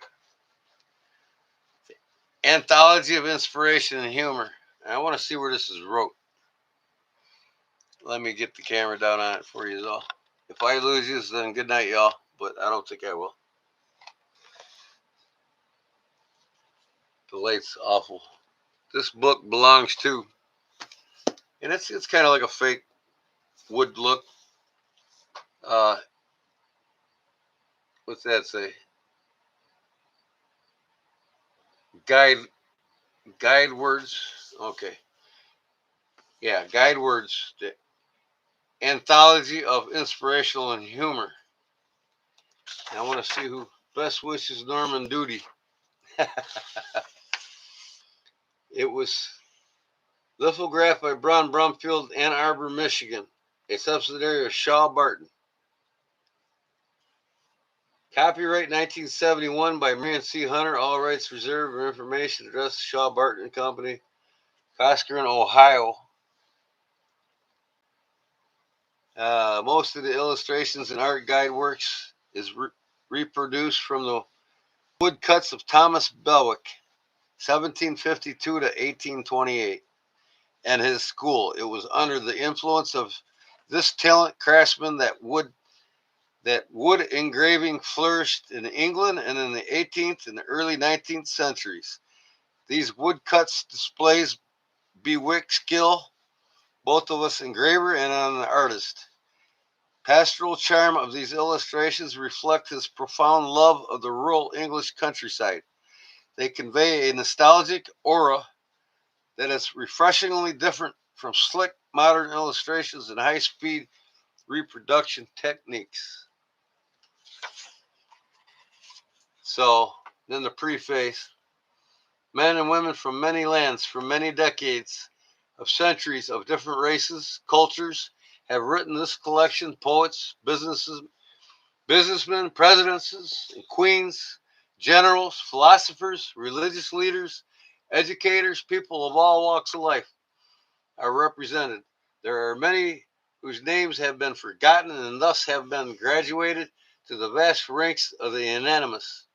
They live on because though their words have had meaning, beauty, inspiration, and enchantment for their readers. The selections are a prose verse. You gotta go to work, huh? On and on and on. And after browsing in this book, help is not always forthcoming of our excursions of your own. One can agree with Emerson, who said, next to originator of good sentence is the first quoter of it. So, contents, index categories. January, on the wind of January, down flies the snow. February, pale the February sky, brief midday summer's hours. March, what are we right now? We're at August. June and July have slipped away, and August is here again. So let's go to 151 and see what August has to say. Resolution of the Continental Congress. The flag of the 13 United States be 13 stripes, alternate red and blue. That the Union be 13 stars, white and a blue field, representing a new constitution. So what page was that? August is 151. There's George Washington with all his quotes. I mean, I just absolutely love this shit. Hey, Fat City's losing out big time. This is up his alley all the way. But his loss, not mine. August, right here. June and July have slipped away, and August is here again. No, I'm off. I might go in for a little and get some overtime. There you go. Awesome, Robert. Sure appreciate everything you've done today, last night, brother. You put some smiles on some faces tonight, if not tears. Tecumseh, 1768 to 1830. The Shawnee Indian chief Tecumseh, 1768, 1813, born on Mad Creek, now near Springfield, Ohio, had seen the whites bring suffering to the people from childhood. He knew they must unite in the Indians to resist the whites who were forcing them to further and further from their fields and hunting grounds. They formed a confederacy of the Indian tribes and established at the junction of the Tippecanoe and the Wabash rivers in the northern Indiana. Indiana. Yep. Perhaps Provincetowns, their headquarters. 1809, Governor William Henry Harrison negotiated the Treaty of Fort Wayne, by which some Miami chiefs called to the government about 3 million acres on both sides of the Wabash River. at a price of about 1/3 of a cent per acre. In this speech made on August 12, 1810, Tecumseh Claus, the chiefs had no right to barter away from hunting all of the Indians for a few gifts and a couple of legs of liquor. That's cool, you're off. Hopefully you can get some sleep. Oh yeah, hope so you can. And he warns Harrison there, he will know he will be there will be no peace between the Indians and the whites until the land is ceded back. Harrison marched on Provincetown and in the bloody battle of Tippecanoe completely defeated the hostile Indians. The next year, the War of 1812 broke out. Tecumseh joined the British, where he distinguished himself by his bravery, meaning his death at the Battle of the Thames. He was one of the great American Indians with a superb body, a great mind, and the soul of a hero. Pretty cool, huh? More Gordon time. I'm not complaining. Brown Sugar says, yeah, he did again. Thank you, Robert. What did I do again, Brown Sugar? What did Robert say? Overtime. Yep, I did again. I went past my, oh, I'm not past 4 o'clock yet. I'm not even there yet. Who knows? It might be daylight when I get out of here. Now, hey, I'm a real historian, folks. I read what's in books by those who have been there. Ignore everything in the schools that's ever taught because it's all lies. And I put the pieces of the puzzle together myself. And I'll tell you right now, there's no Muslim, there's no Nazi, there's no Russian, there's no other race in this world that's killed more people than a white Christian. And don't fool yourselves if you think not. We slaughtered millions of Indians here. We took this land from the Mexicans. We just came over here from Sheffield and took it over. And the British loaned us the money and they created Canada to babysit us. Why do you think they speak French in Canada? There's other French speaking ethnicalities over there too, but do not let history fool you. Like I said, you can take the history in schools and throw it in the trash. Here's some riddles here. Mother shake the cherry tree. Mother shake the cherry tree. Susan catch a cherry. Oh, how funny that will be. Let's be merry. One for brother, one for sister. Two for mother more. Six for father, hot and tired, knocking on the door. Wrote by Christina Georgia Rossetti, 1830-1894. 6 minutes left. You don't need no education. I'm not educating anybody. I'm sharing history. But yeah, so I got this book, and I read one quote that's already in it about, when he's all got a little hostile in here. And now this is what I wanted to close with tonight. Leaves of Gold. Look at this book. I'm not going to go through the whole book like the last one. I'm just going to read a quote out of it, and that's going to be the night. So, Pink Floyd, I got it. What do you got on Pink Floyd? The Wall? What's The Wall? We don't need no education. The Wall, exactly. We don't need no education. Hey, us Generation X grew up in the best generation, period, hands down. We seen all the best bands and lived the best childhood, didn't we? I was born in '65. I just missed being a baby boomer by 9 months. Mick Ranger hit the sack. Okay, bedtime. Thanks, Eve 1. Have a good day. We don't need no education. Doo-doo, doo-doo. We don't need no thought control. And that was all wrote about piss poor education system, right? By Pink Floyd. Most of their songs are wrote about the truth. Even George Carlin spoke the truth, but everybody laughed at him. Leaves of Gold, an anthology of prayers, memorable phrases, and inspirational verses and prose. From the best authors of the world, both ancient and modern, edited by Clyde Francis Lyle. Whatsoever things are true, whatsoever things are honest, whatsoever things are just, whatsoever things are pure, whatsoever things are lovely, whatsoever things are good of good report. Think of these things. Philippines 4:8. Sleep well, Ranger. Thanks for your support and coming in, brother. I appreciate it. Like I do everybody here. And thanks for helping me grow the page. The channel, I'm sorry.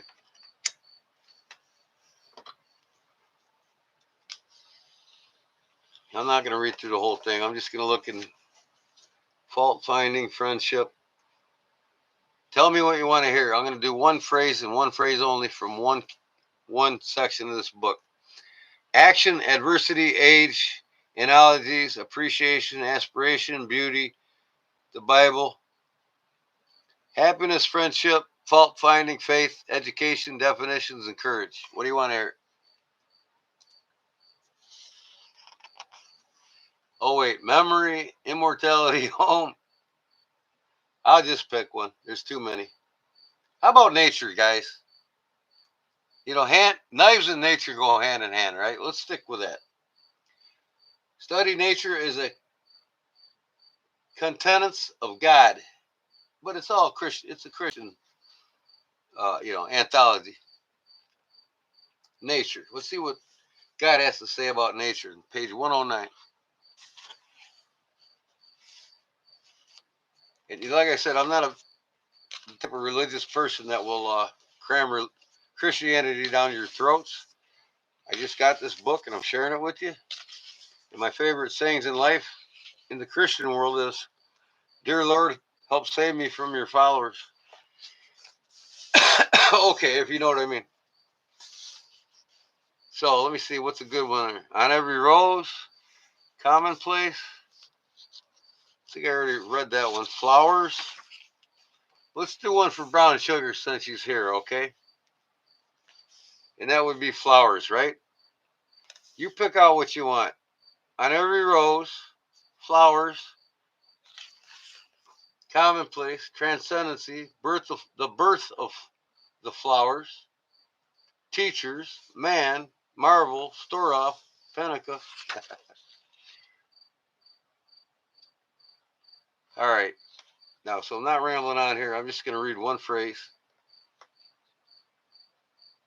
I'll read on every rose and then flowers, and that will be the night.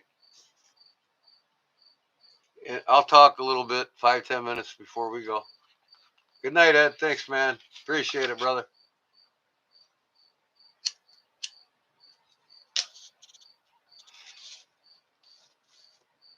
Ooh, the ballad of the trees and the master. Into the woods my master went. Clean forespent into the woods my master came. Forespent with love and shame. But the olives, they were not blind to him. The little gray leaves were kind to him. The thorn tree had a mind to him. When into the woods he came. Out of the woods my master went, and he was well content. Out of the woods my master came, content with death and shame. When death and shame would woo him last, from under the trees drew him last. 'Twas on a tree they slew him last, when out of the woods he came. Sidney Lanier, by permission of Charles Sarbaner and Sons Publishers. All right, Cliff. Good night, fam member. Be kind. Act of kindness always.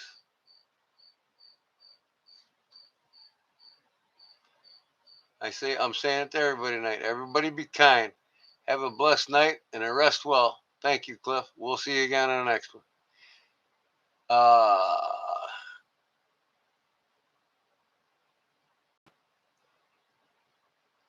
was very kind, Cliff. Some people just have short nerves, that's all. All right.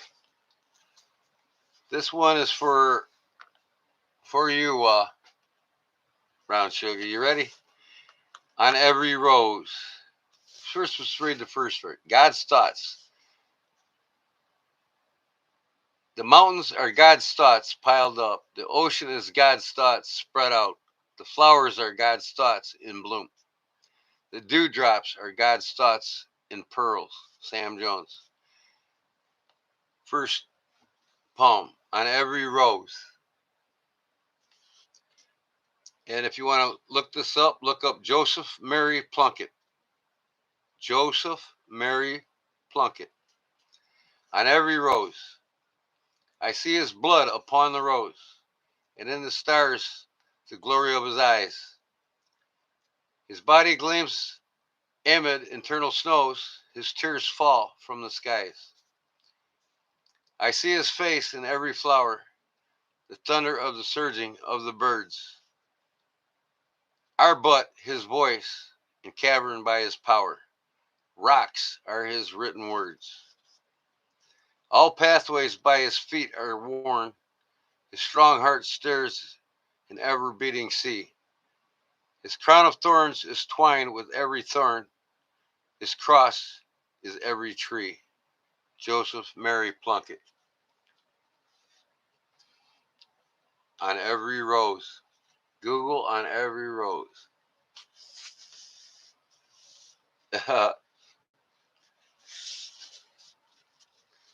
And then the last one for you here, and then I'm done. Short one. It's called Flowers. I do not believe a child brought up under my ministry in this church will ever see flowers till he dies without having some thought of religion, of the sanctuary, and of the inspiration of flowers. So flowers at our services have a meaning. They are not in any special way a symbolization. They simply bring things common into higher relations. And its principle is association, and having them on the platform, besides affording pleasure to a certain extent, interprets a part of my idea of the Christian ministry. Beecher. Where's Jason Beecher when you read something like that, right? Okay, I just wanted to share these books with you I got for free. Since they bought $36 with a collectible tape measures and lighters and stuff from that guy, he could have charged me double.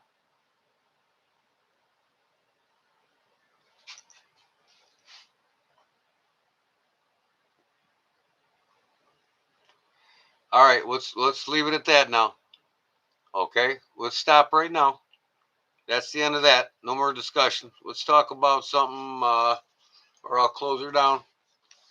What can we talk about? How about this? Should I what do you all think of that? Isn't that cool? I got a few more of these Nesmuks this size too. And I think I'm going to get them together and get them on my website. So, War Room EDC's in the house. Where you been hiding?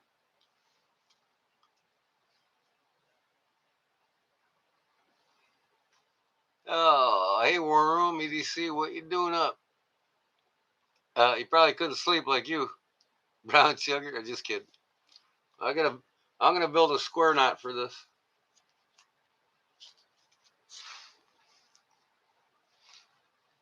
Square box knot, just like the Civivi knife. It'll go in the palm nicely when you go to pull it out of your pocket, and you won't drop it.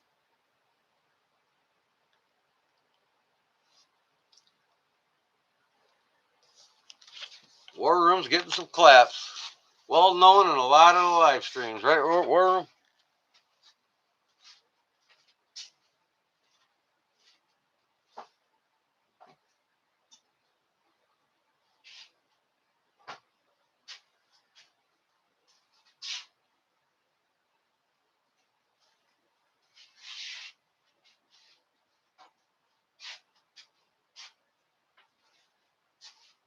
And I wanted to tell you all too while I'm at it. I got a full video. I'm going to have a video out probably tomorrow night sometime on how you make this, just the cover. Okay? How I carved it and everything I did to it.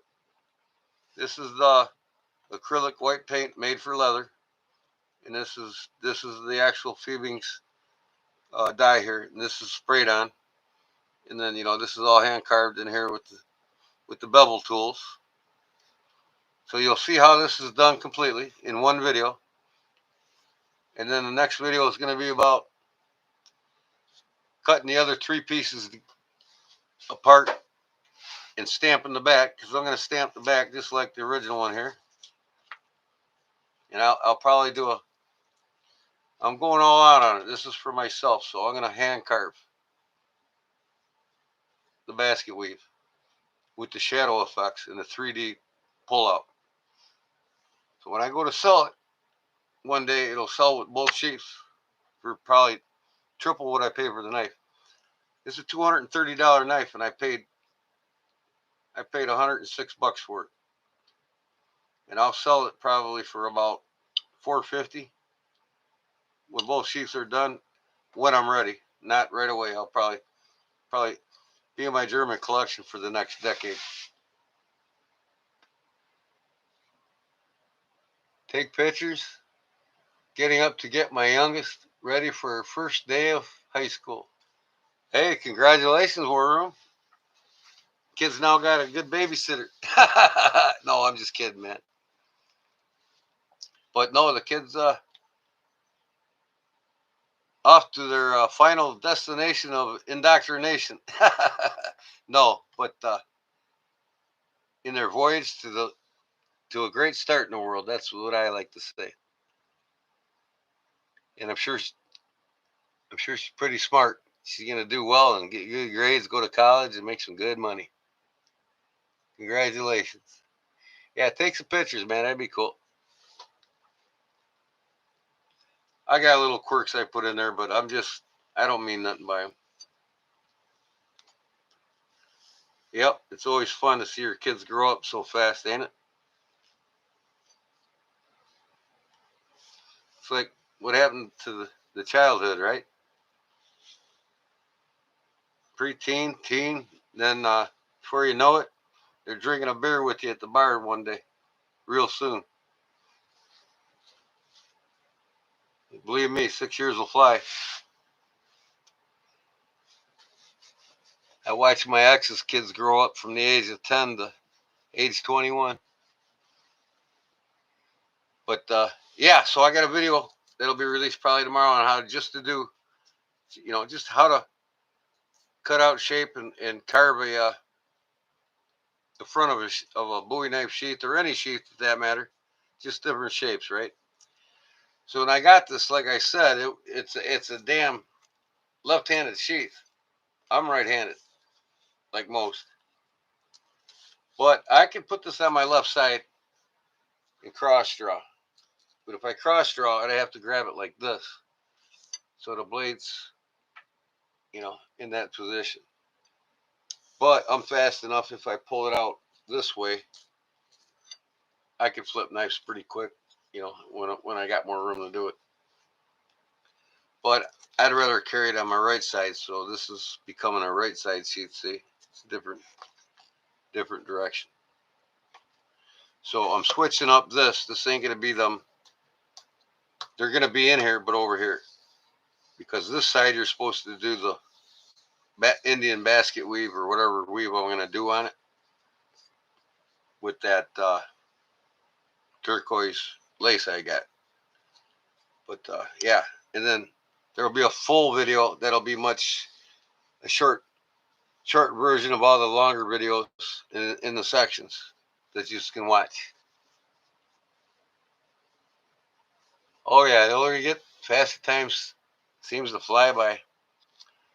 So what do you all think? I mean, I had to go with the Indian scene with the turquoise Southwest Indian, turquoise and bone.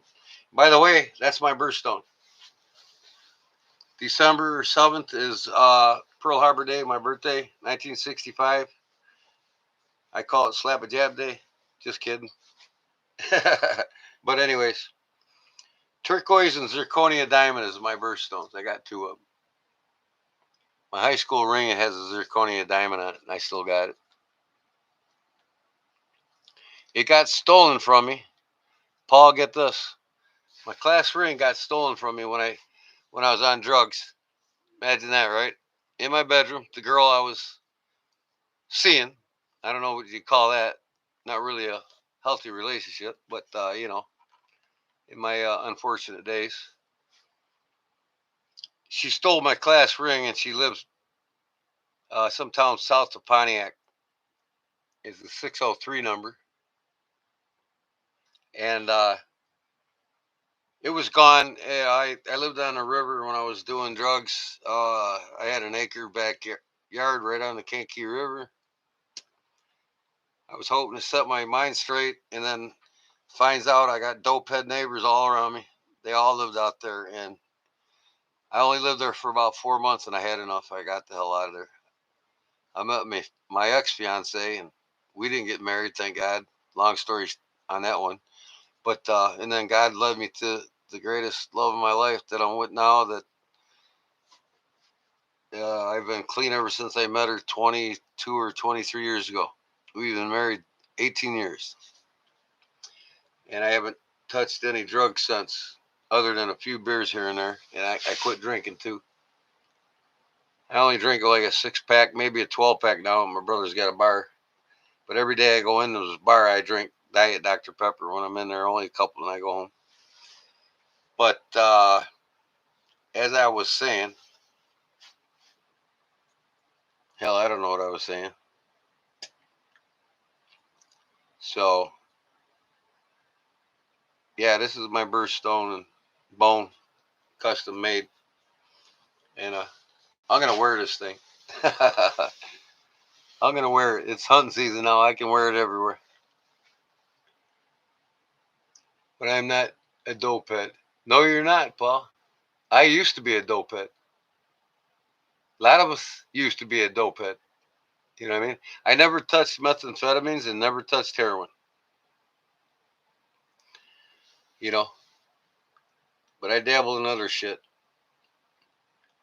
mostly acid and mushrooms and pot and coke. The other hardcore shit. So, anyways, yeah, and I don't miss it one bit. I wouldn't have what I have today if it wasn't for my wife. That's for sure. It takes time to learn how fast time goes. Yeah, it does.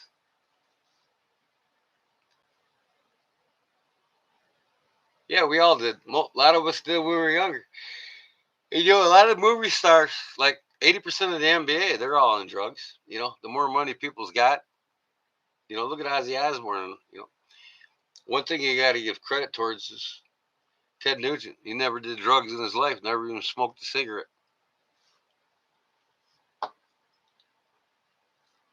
But you can't say that about Ozzy. And I know you can't say it about Quiet Riot, because after Rhodes left the band, I partied with them boys, got them drunk and got them fucked up, drugs. Lead singer died shortly after I met him. What an iconic band, Quiet Riot. There's a movie on YouTube that you can search in the search engine of YouTube. The history of the Quiet Riot band. Randy Rhodes, he was the star, man.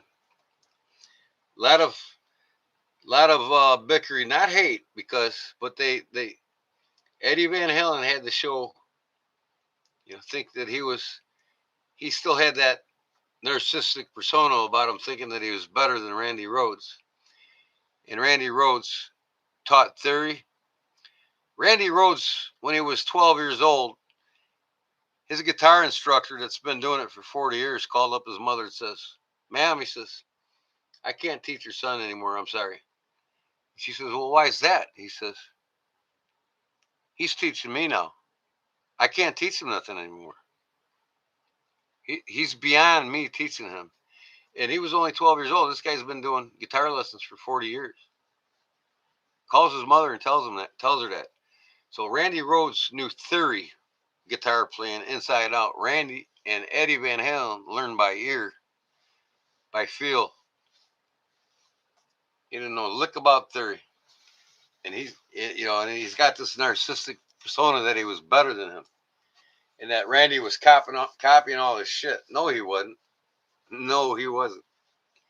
You ever listen to Randy Rhoads? He'll go off of melodic playing, and he'll be playing the heaviest shit, and then go right into melodic classical style riffs. I mean, it just blows your mind. Eddie Van Halen didn't do none of that. He was constant finger tapping, constant lead. You know what I mean? But don't get me wrong. Eddie Van Halen and Randy Rhoads were the two greatest guitarists ever, man. And there's some others ones up there with them. And I'm sorry, but Zakk Wylde's not even close. I would say, you know, Ozzy's second guitarist, Jake Lee, he was probably the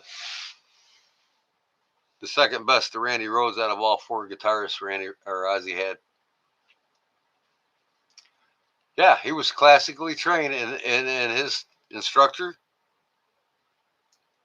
called up his mom and said, his rock instructor after the classical instructions and whatnot. So I can't teach him anymore. He's teaching me.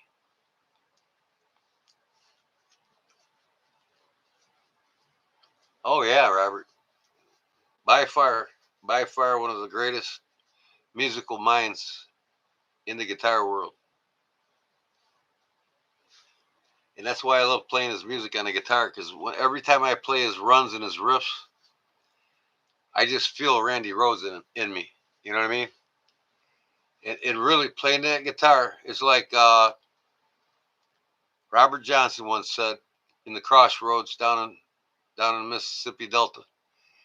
You gotta feel the music, boy. You gotta feel the music. You want to play the blues? You gotta feel the music. Incredible things. It really amazes me. Yeah, Paul, I seen one of my other all-time greats in a total different, the Texas style shuffle rock blues, as we all know him as Stevie Ray Vaughan. I seen him 3 times. I see most of them 70s, 80s bands 3 times. Ozzy, Metallica, all of them, man. Pink Floyd, you name it. And I did purposely see Stevie Ray Vaughan 3 times, and the last time I seen him was the night and the place that I seen him at, that he passed away at. East Troy, Wisconsin, Alpine Valley. And I remember every minute of that concert, the whole time I was there, how fucked up I was. But I was never fucked up enough to not enjoy. I was put it this way, like a half a bag of mushrooms, a couple hits of acid, and I was all into his guitar playing, man. My eyes were glued to him the whole time. You know what I mean? I probably would have remembered a lot more of it if I wouldn't have. But I'll tell you what, man. Another phenomenum in the music industry. Just when he was straightening his life out, getting out of drugs and booze, he was making a major climb, and he was in that helicopter, and they hit that 15 Diamond Mountain, which is the tallest, steepest mountain on, in East Troy in the Alpine Valley there, where the ski resort right next to it. Crashed the chopper into it, killed him DOA, him and the driver and another passenger. They might have been a manager. But Eric Clapton was there too. He mesmerized me too. And he was supposed to go up with him, and he didn't, because he had kind of like a bug flu. He didn't feel good. He couldn't take a helicopter ride. If he would have been feeling good, we would have lost both of them. So, yeah, I seen him, and I was just glued. That man literally played bass in lead or rhythm, and bass and lead at rhythm, sometimes 3 different ways with 4 techniques at once. I mean, just to watch him play. You know, he's 10 years old. He snuck into his brother's room. He was better, you know, his brother played guitar years before he did. And his brother is older. And he told him, don't go in my room, touch my guitars. Don't go in my room. He locked his doors. He wouldn't let him in his room. Stevie went outside, went through the bedroom window, and played his guitars. Oh, yeah. I learned Sweet Home Chicago all the way through, even the solo. And I can't even remember how to start it. It's been like 5 years. But if I pick the guitar up, and it's one of them I got on my list that I'm going to play 3-4 times a week from now on, so it becomes a reflex. Because I've learned hundreds of songs, man, and I forgot 90% of them. And the 10% I haven't forgot, I can only play them like halfway through. But hey, I'm retired. I'm not a career musician, and I wouldn't want to. You know, a lot of things I quit doing is because it was became a job. You know, I lost interest in it. It was it's got to remain a passion, and that's what knives are doing for me. And you guys are all helping my passion grow even more, and that's great. Joe Bonamassa, you know what? I never really paid attention to who he was till like a decade ago. I'm like, well, son of a bitch, man. Bonamassa is a beast, but I catch him in some chops once in a while. You know what I mean? But he's nothing like you know. I would say he's the blues guitarist like Yngwie Elmstein, who played through the Mesa Boogie and played Fender.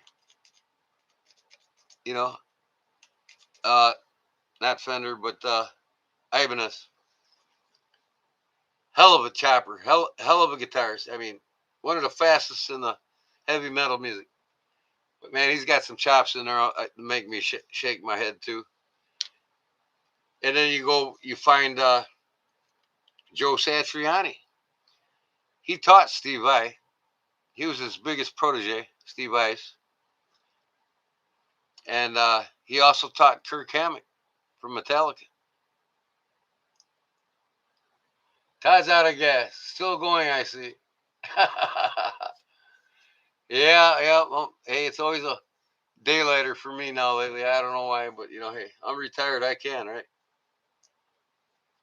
I'll sleep till 10, 11 o'clock and maybe noon. Get up, go to my folks, do a few hours of work, come home, work on knives. Work on knives till my wife yells at me. I'll go upstairs and watch TV with her till I fall asleep on the couch. And then she gets mad. You're not visiting with me. You fall asleep as soon as you come up and get on the couch. Oh, it's hilarious. But you know what? Like I said, start Monday. I'm doing scheduled lives. 3 hours. I'm not going beyond 3 hours. But like I said, an occasion on Saturday or Sunday. On a weekend, I'll go maybe an hour extra. That's it. No more past 1 o'clock. You're not going to see me past 1 o'clock because of my wife. I want to spend more quality time with her. You know what I mean? She supports me 100% with this channel, but I got to support her too more than I have. And she wants this kitchen dining room built down here, and I got to move my shop to the house that I have next door. It's going to take a lot of work, and I'm going to need extra hours of sleep. But so, hey, yeah, guys, go out and get you some pure, real, good quality Swiss cheese. If you're in your mid 50s and you're getting up to 60s, and you know, who knows for sure? I mean, it can start at 50, but they say at 60, the body doesn't utilize protein efficiently or well anymore because of the macronutrients disrupted in the protein. Our bodies ain't able, we demetabolize, and our bodies ain't able to utilize every bit of protein that we get from meats and eggs and all the things loaded in protein. It builds our muscles and our bones and our calcium and our brain. And You know, meat's number uno when it comes to the diet.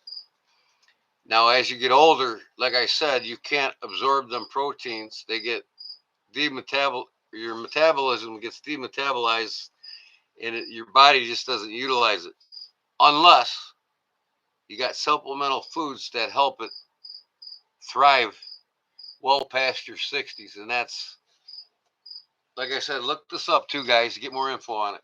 There's a video of a doctor, a naturopathic doctor, that has videos all over YouTube on it. Cheeses. There's 3 of them. I can't remember the third. I'll tell you in my next live. Swiss cheese and for pizzas. Uh,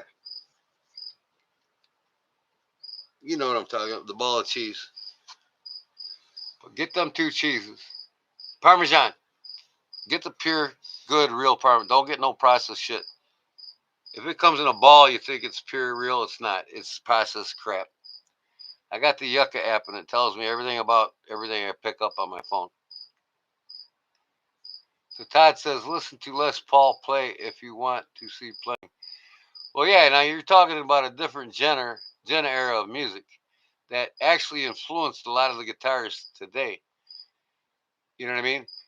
Les Paul was a phenomenal guitarist.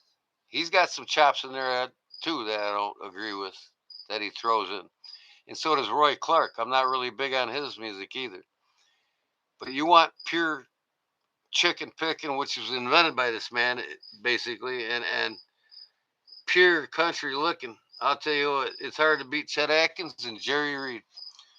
Them 2 boys can teach Les Paul a thing or two. But Les Paul was good, don't get me wrong, but, you know, he's got some chops he throws in there that just throws everything off with me with really appreciating everything he does. Now, that's just me as a musician.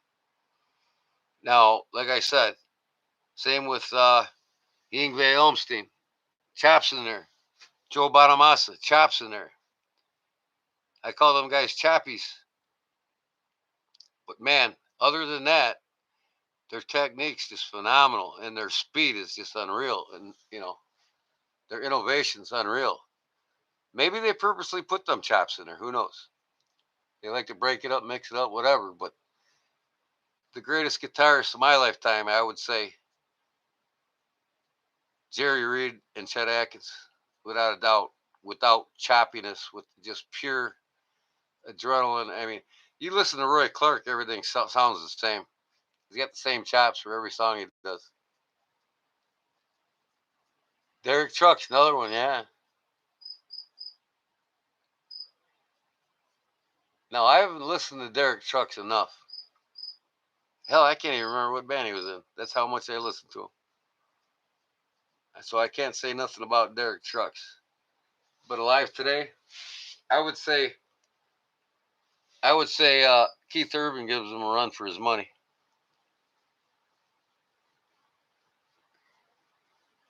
Yeah, you don't like the Mesa Boogie tone? Yeah. James Addiction, they were Mesa Boogie too. James Addiction and Brian Setzer are Stray Cats, but I think he is. I can't remember. But I do know Brian Setzer plays my favorite guitar of all time, the Gretsch. And I'm going to get me a Gretsch Gentleman one day, and they're like $2,700 for the cheapest model. But I'm going to get one. I'm going to get the Cadillac. I think it's $2,700, the basic one, with the gold floating bridge. But that's a badass guitar, and I love a good boogie. You know, boogie style playing. I love the Stray Cats. You know, Steve Vai, taught by Joe Satriani, and so was Kirk Hammett. Yep.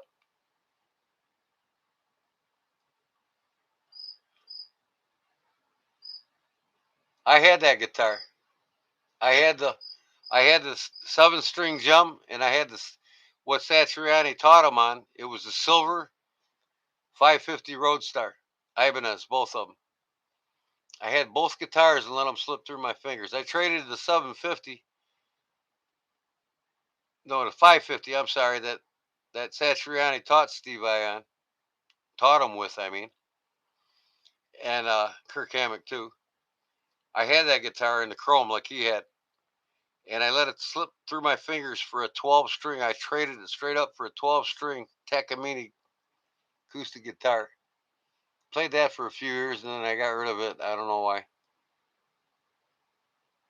You know, guitars to guitarists are like cars. You know, most of us with cars, especially the older classics. We kick ourselves in the ass for ever selling them or getting rid of them. So if you buy a guitar, if you buy a car, hold on to it, man. Don't ever regret getting rid of it.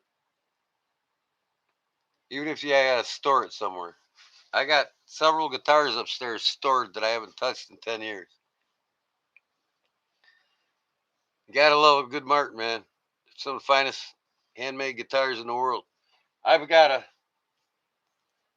a last run Alvarez before they were sold out behind my computer here in the case. I love the Martins and the Alvarez's, but I think the Alvarez are my favorite. I started making a 6 string classical guitar for myself, and I never finished it.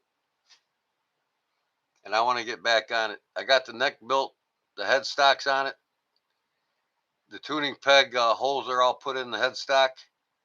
I even got the ebony board put on it. Never put it on yet. And then I got the heel is on the neck. I just got to do the final carving on the neck. Glue the fingerboard down. Put the fret wire in and the bridge.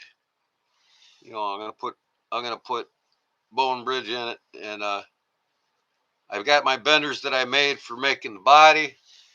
Hell, let me see. I got a jig around here somewhere. I don't know where I put it. I'll show you my jig for making the body.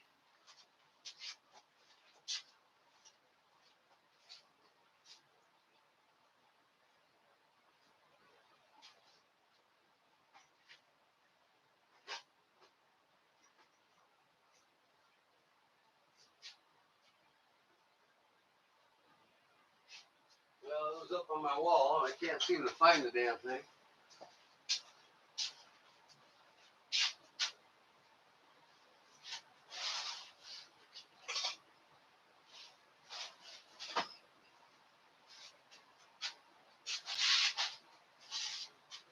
Well, I had it hanging up here somewhere. It was hanging on my ceiling rafter, and I took it down because it was in my way of my displays. Hold on.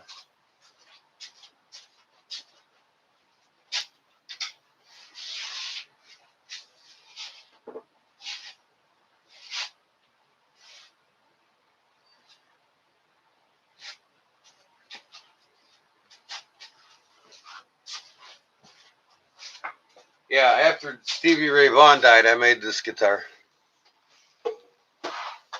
I made this whole guitar here. G-Man, of course. I made the body. I bought the pickups. I bought the American-made, Fender neck. It is filthy.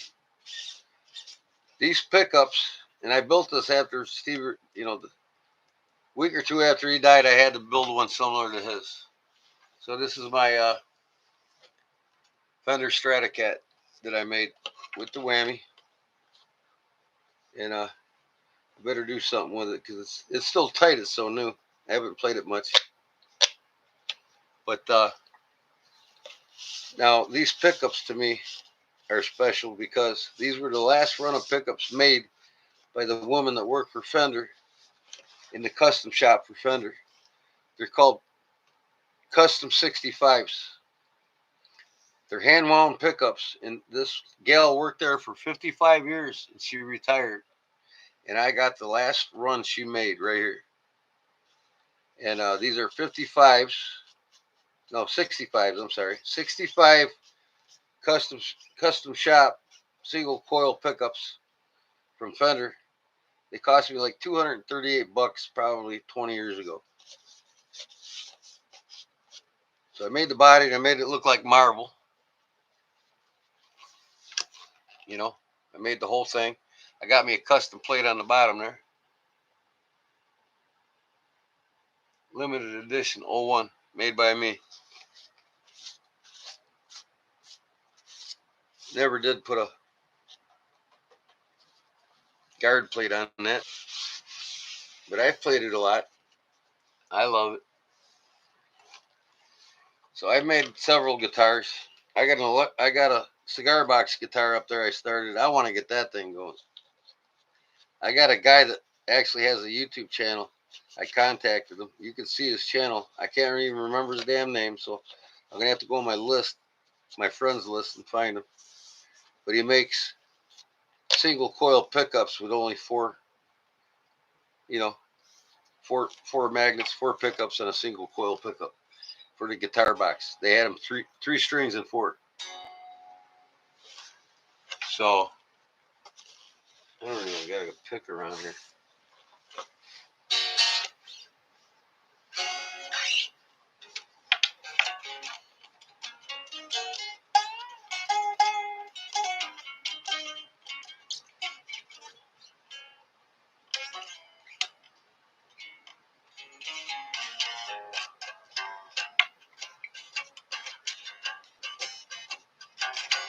Anyways, you can't really hear it, but I played a lot of blues on this thing, and I forgot every bit of it.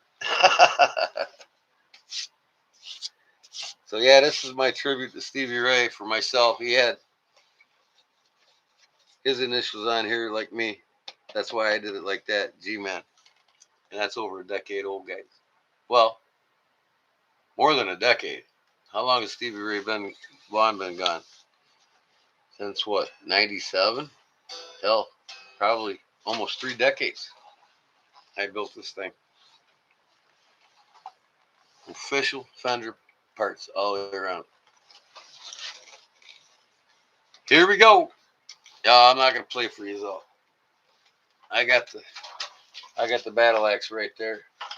That's got the James Hetfield custom EMG pickups on it. That's the same ones he's got on his guitar. That's the same cross on his guitar. I threw in my buddy that passed away, Santorina's band sticker on the bottom, and I got a cousin that lives in Italy that was born and raised there, still there. He's an artist and graffiti artist. He's got all over Italy and France. He's got his art painted on all the buildings.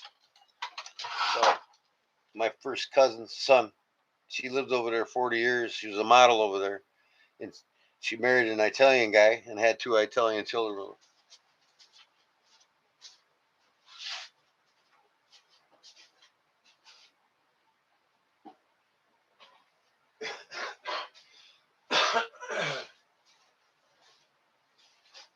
So I don't have no kids to share all this with. So you guys are all like my children. You know what I mean, Burns? You know what I mean, Burns? So I should be getting off here. If I go to bed now, I can beat the daylight.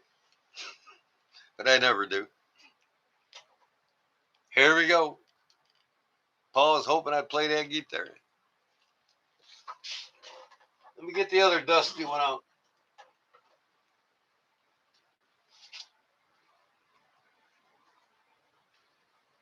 If you wait long enough, you'll see me. Look at all this shit, man. I got to give this a new paint job. My buddy dropped it and it cracked the bottom. So I put a gluing inside of it. Here, I mean, that's solid again. I got some balsa glued in the inside of it so it's solid. And then I got to sand this down and put another little fine coat of vinyl resin on it. And then I'll give this whole face a new paint job. But I just got to get around to doing it. This is a Fender Acoustic Electric.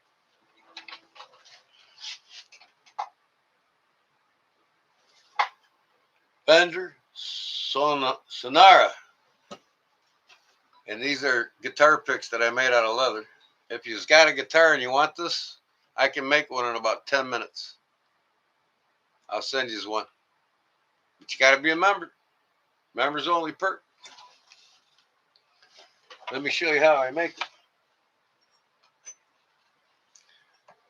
With a guitar pick cutter, of course.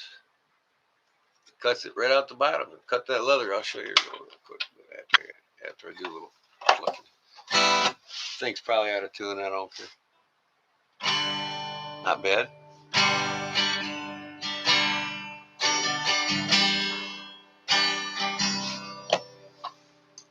I'm trying to get this guitar in a good position.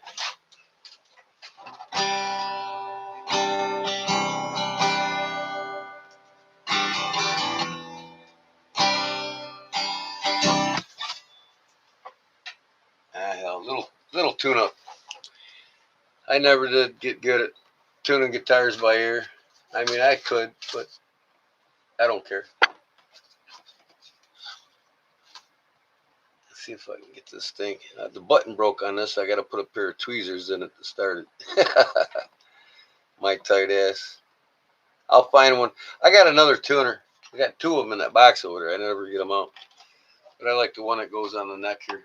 And I can plug this in and tune it too. Let me see here.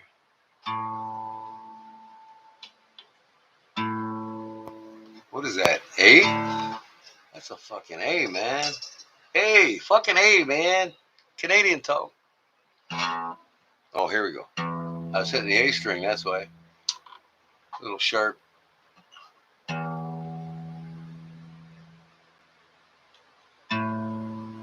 Not bad, man. D? Yeah, I mean, it's not bad. It ain't far off. We're sitting for a few months.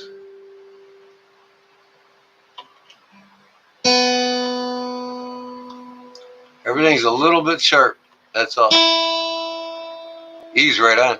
All right, low E.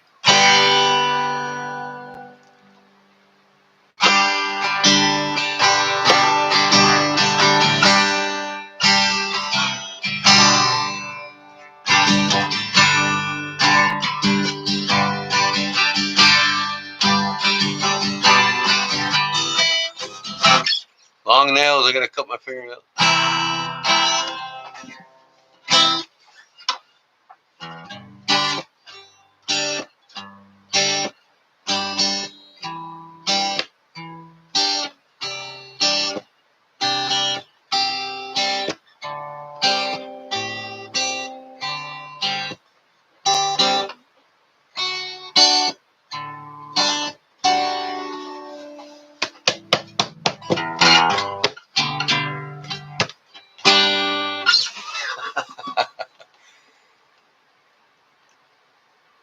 Seen the guitar one built in as well. Yeah, well this has a built-in guitar tuner too, right here. See, I can plug it in right there.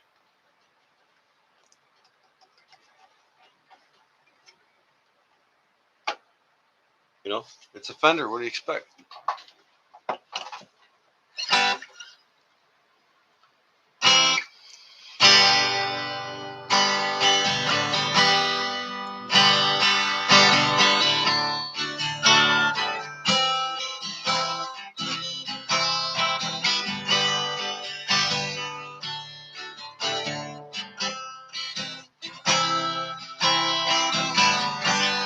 Getting dark, too dark to see.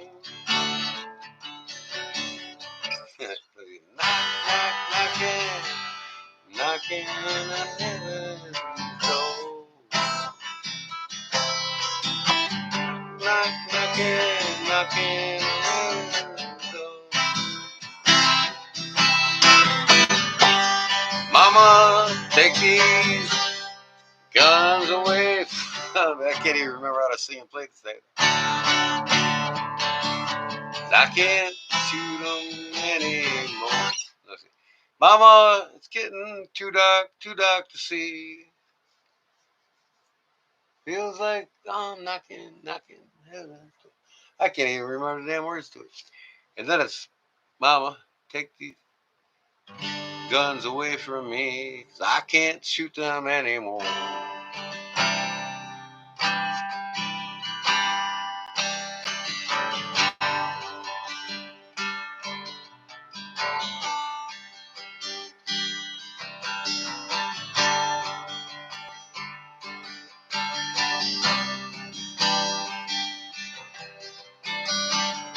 I gotta change the strings on this thing. I've been changing over a year.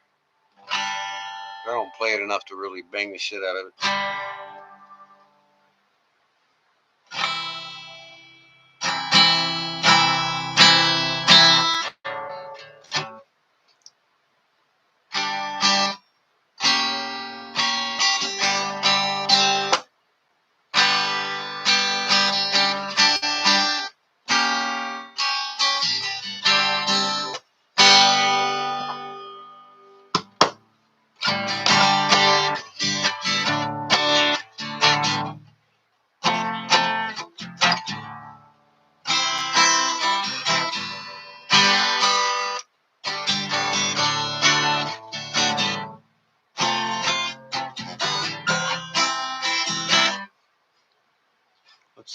fucking chord.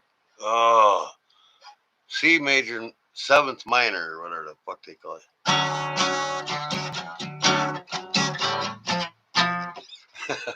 Where'd she go for tomorrow?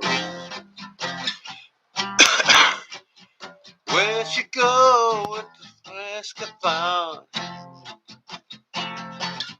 Well, I feel if the dog began to smell her. Will she spell alone?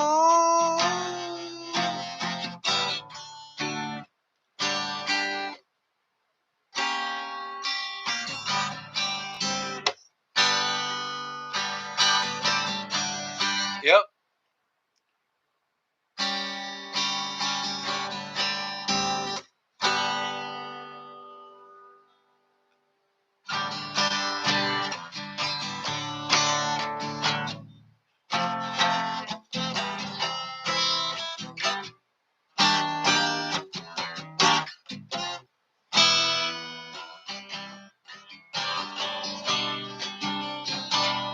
Wait.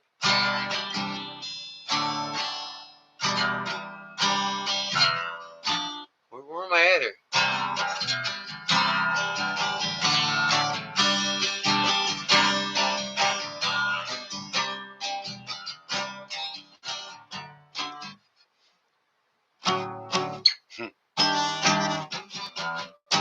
Nope, too high. Anyways, I gotta practice it some more. It's funny, you don't play these songs, man. You just forget them. One of my favorite ones is, I gotta retune the guitar, but I'm not gonna do it now. But one of my favorite ones to play is Harvest Moon from Neil Young. I love Neil Young, man. He's got a lot of cool songs. And all these rednecks turned their back to him, so they found out he hated Trump. Oh, well, your loss, not mine.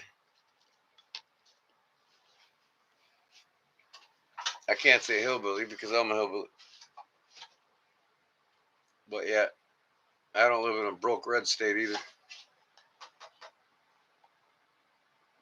Yep, Neil Young is. I'm not even going there. Neil Young is awesome, man.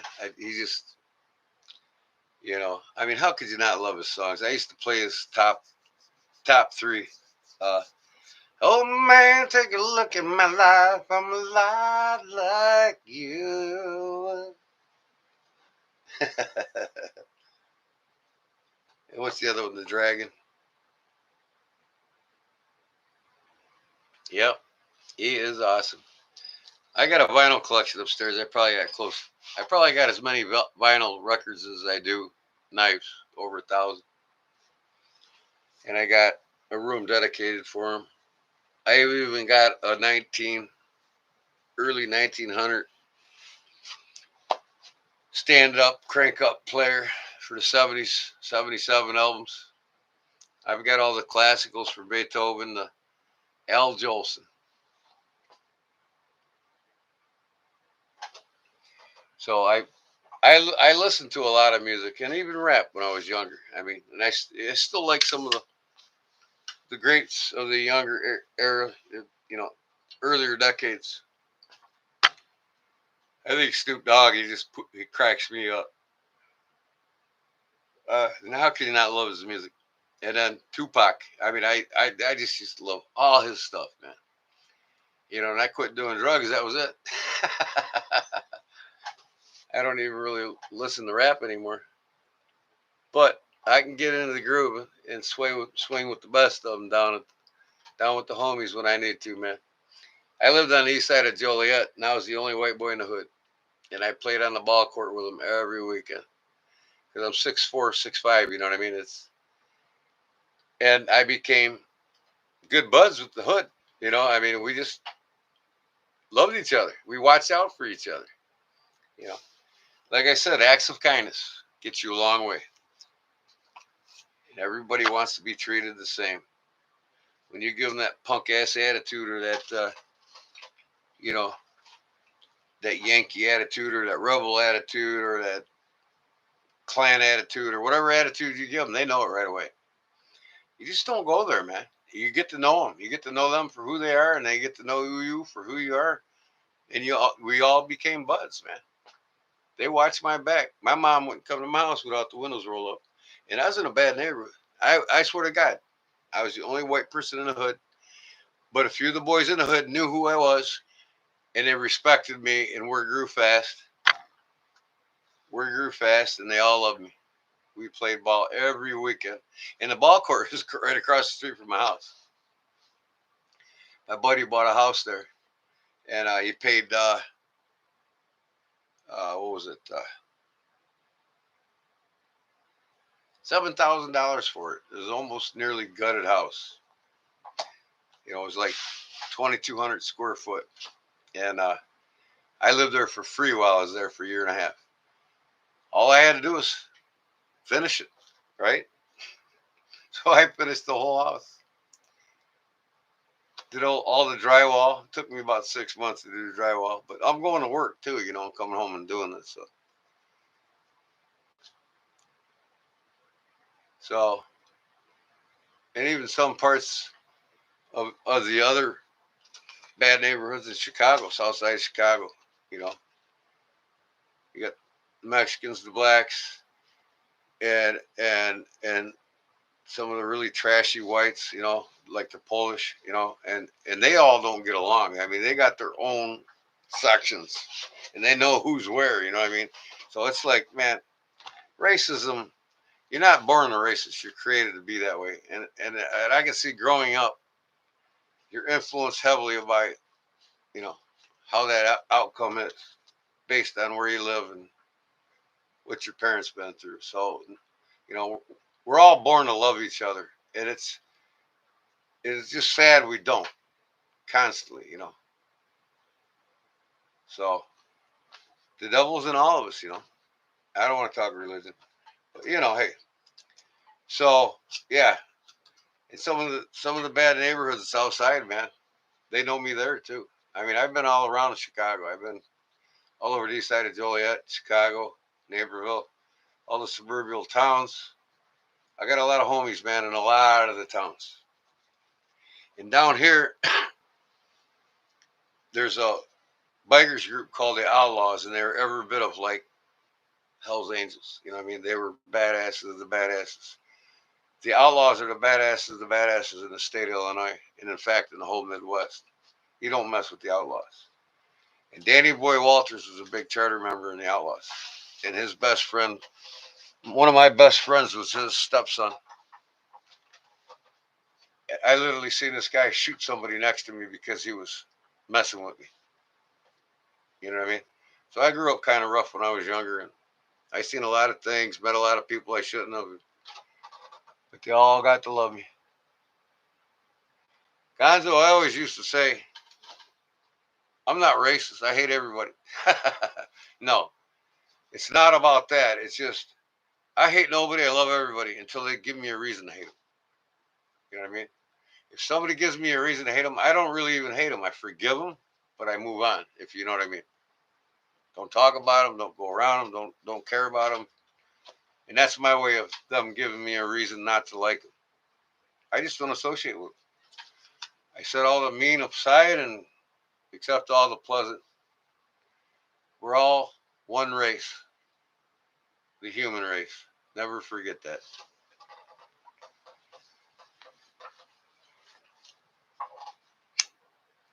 No man, no woman, no child should be judged on their skin color, their eye color, their hair color, their religion.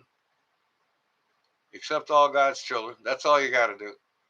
And when you die, you'll have thousands of people come to your funeral, not a couple dozen. My grandfather died a wealthy man, and when he did, he employed lots of union workers and he rehired lots that he fired. His brother would fire him and he'd rehire him the next day. You know, my grandfather's a union contractor, and when he passed away, there was a line of cars, blocks. I mean, even people standing on the sidewalks, blocks. You know why? Because everybody loved him. Everybody respected him. He loved everybody. He was a great Christian man.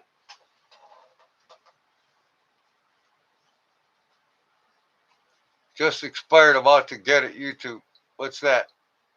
Are you talking YouTube portal?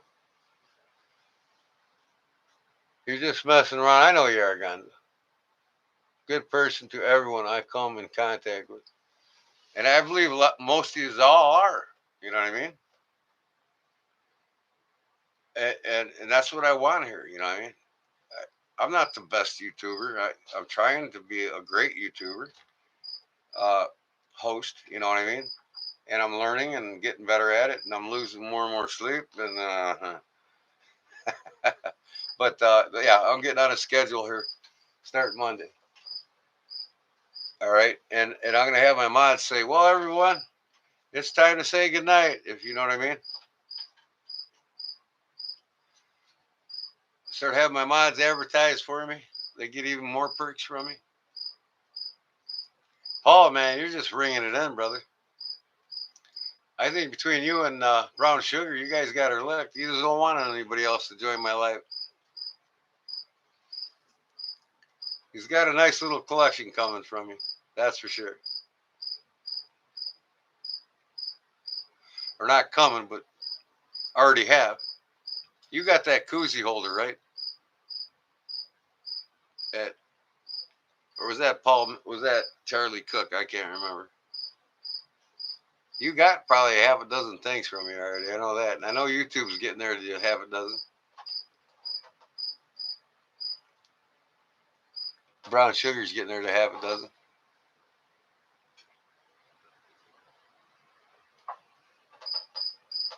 Gonzo 4,284 alphabetically sorted movies in the playlist.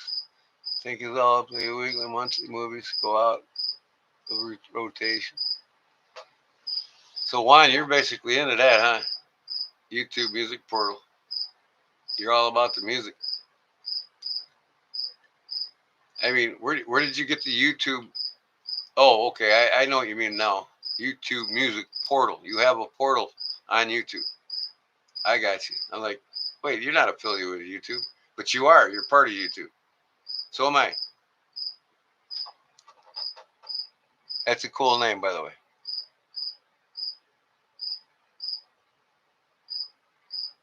It sure makes it fun. Yeah, it does, Paul. Look at my cameras going in and out when I move back. Lighting. I got to shave tomorrow. Clip my nails. Do a manicure to myself. Long week, man. Long week. So I'm going to have this video on this come out here probably tomorrow night. Just how to do this. So you leather crafters can pick up a few things from it, I hope.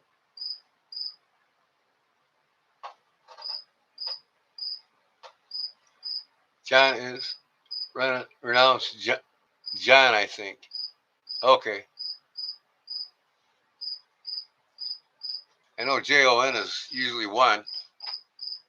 Latino phrase, Latin context.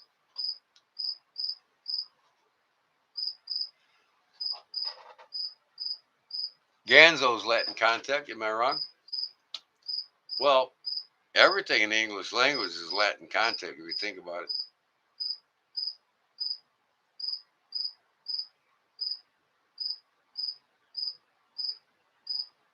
You thought it was Juan? Yeah.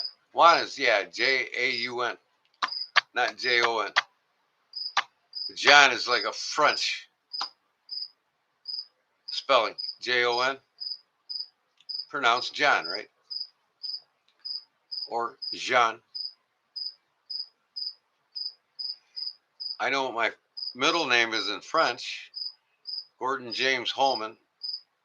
It's Jacques, like Jacques Cousteau. Jacques is James. So we can call Big Jim Big Jacques.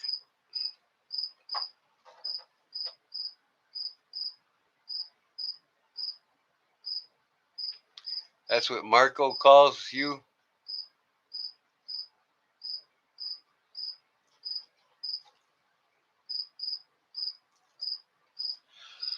Oh, so we just met up last night on Big Red's Live, Ganzo. Did you come over then, or you were over here a few weeks now, right? Weren't you? I can't remember my old. I got Halfheimers. I forget half the time.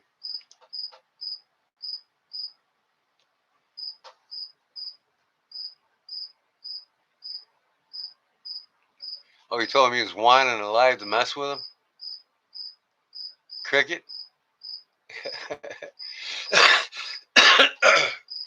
Well, it's good to see members, all members here. That's cool. Like I said, I got the badges coming out. Where's my cell phone? Did you all see my new uh, emoji badges for how many months and years you've been a member? I'll show you all again quick. I love the skull head, so I got that at garage sale today. The skull ring. It's got diamonds in the roses. Probably zirconia diamonds. I only paid $3 for it.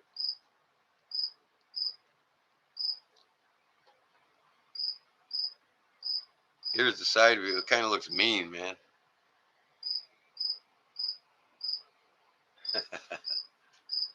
I'd hate to hit somebody with that, that's for sure. What was I looking for now? Oh, my emojis.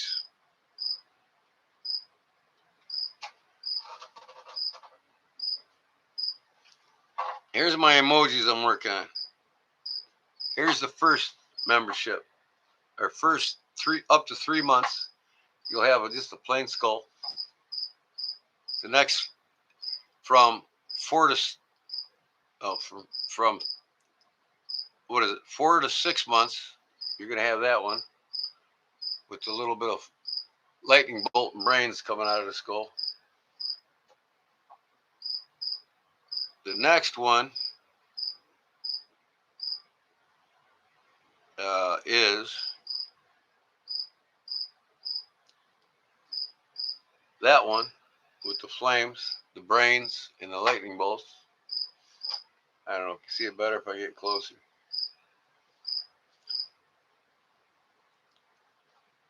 And that one will be for 1 year.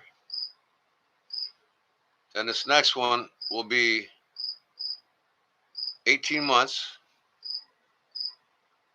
This one's red.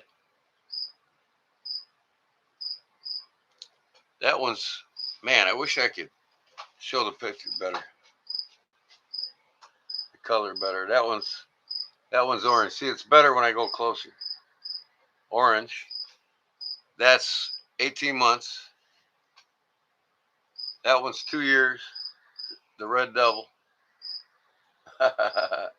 Red skull head with flames and fire and brains. That one's 2 years. Blue. And here's the big daddy. This one. No, the last one was, 2 years. This one's 3 years. But I'm gonna change them up. I'll make different skull heads for, as I grow and as my channel's out. I've only been out for like a year and 3 or 4 months. So I've only got my biggest member is my longest member. Paul's in there. I think he's 2 months, but Jerry the knife guy is the highest one at 3 months. I've only been monetized 3 months, so maybe almost 4 now.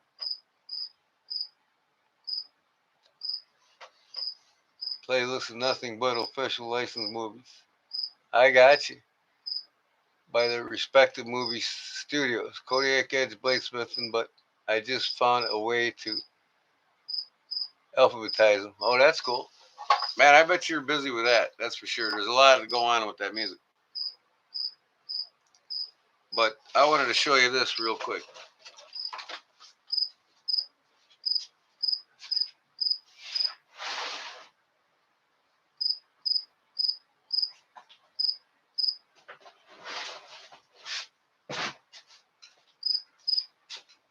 Not only will this thing cut you credit cards out of your old charge cards or milk jugs or whatever you got, but I make, what is this? Probably 4.5 ounce leather. If I can get that in there. Nope, I can't. I gotta get this thinner leather.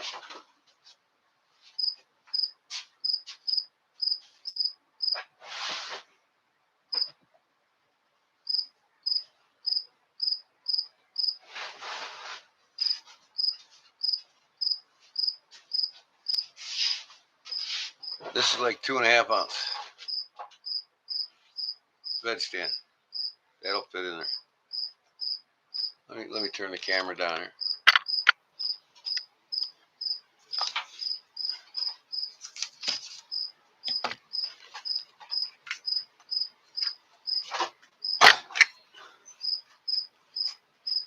Come on. There's one.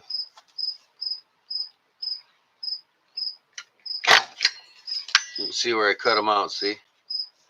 So if you guys, you members only, if you play music, play guitar, whatever, or you love music, I'll do 5 of them. See that? I did that on the edge of the leather. I didn't go all the way in. But I can make you a bracelet of guitar picks out of leather. And you can either stamp something on them or carve something on them or do whatever you want with them. You can put EVH or Eddie Van Halen on it, right? But I can just keep cutting them out, see? That's it, guitar pick maker. Comes out the bottom.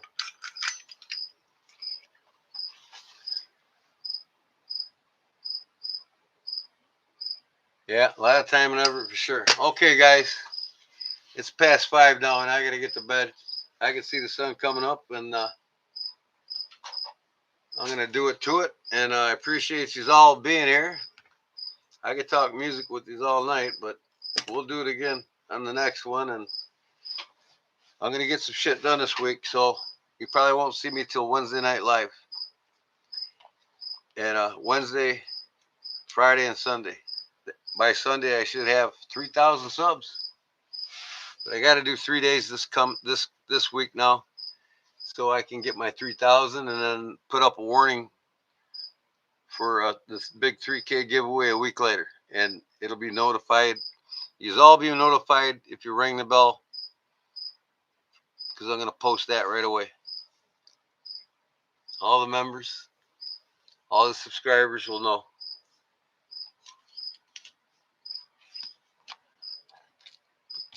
That you'll have a week before it comes up.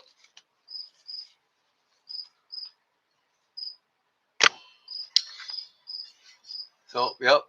Peace to you, YouTube portal, and good morning now, guys, and have a good day. And if you can't be good, if you can't be good, whatever you're doing, just be good at it, right? So, with that said, we'll say good night, and later, Brown Sugar, and Paul, and YouTube, and who else?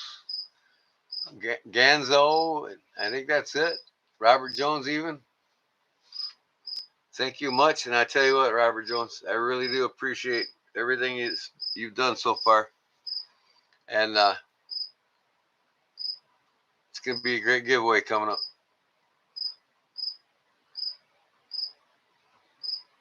I'll enjoy my day. Thank you. And to the post office here and at 0900, gives me 7 hours. No, not even. No. Post office is open till 5, so I'm good. But 1,200 hours. By 1,200 hours, I'll have some tracking numbers for everybody. And I'll just email you. Okay? Thanks again, guys. Have a good day. I'm out. Till next time, thank you very much. God loves you, and so do I. Peace out.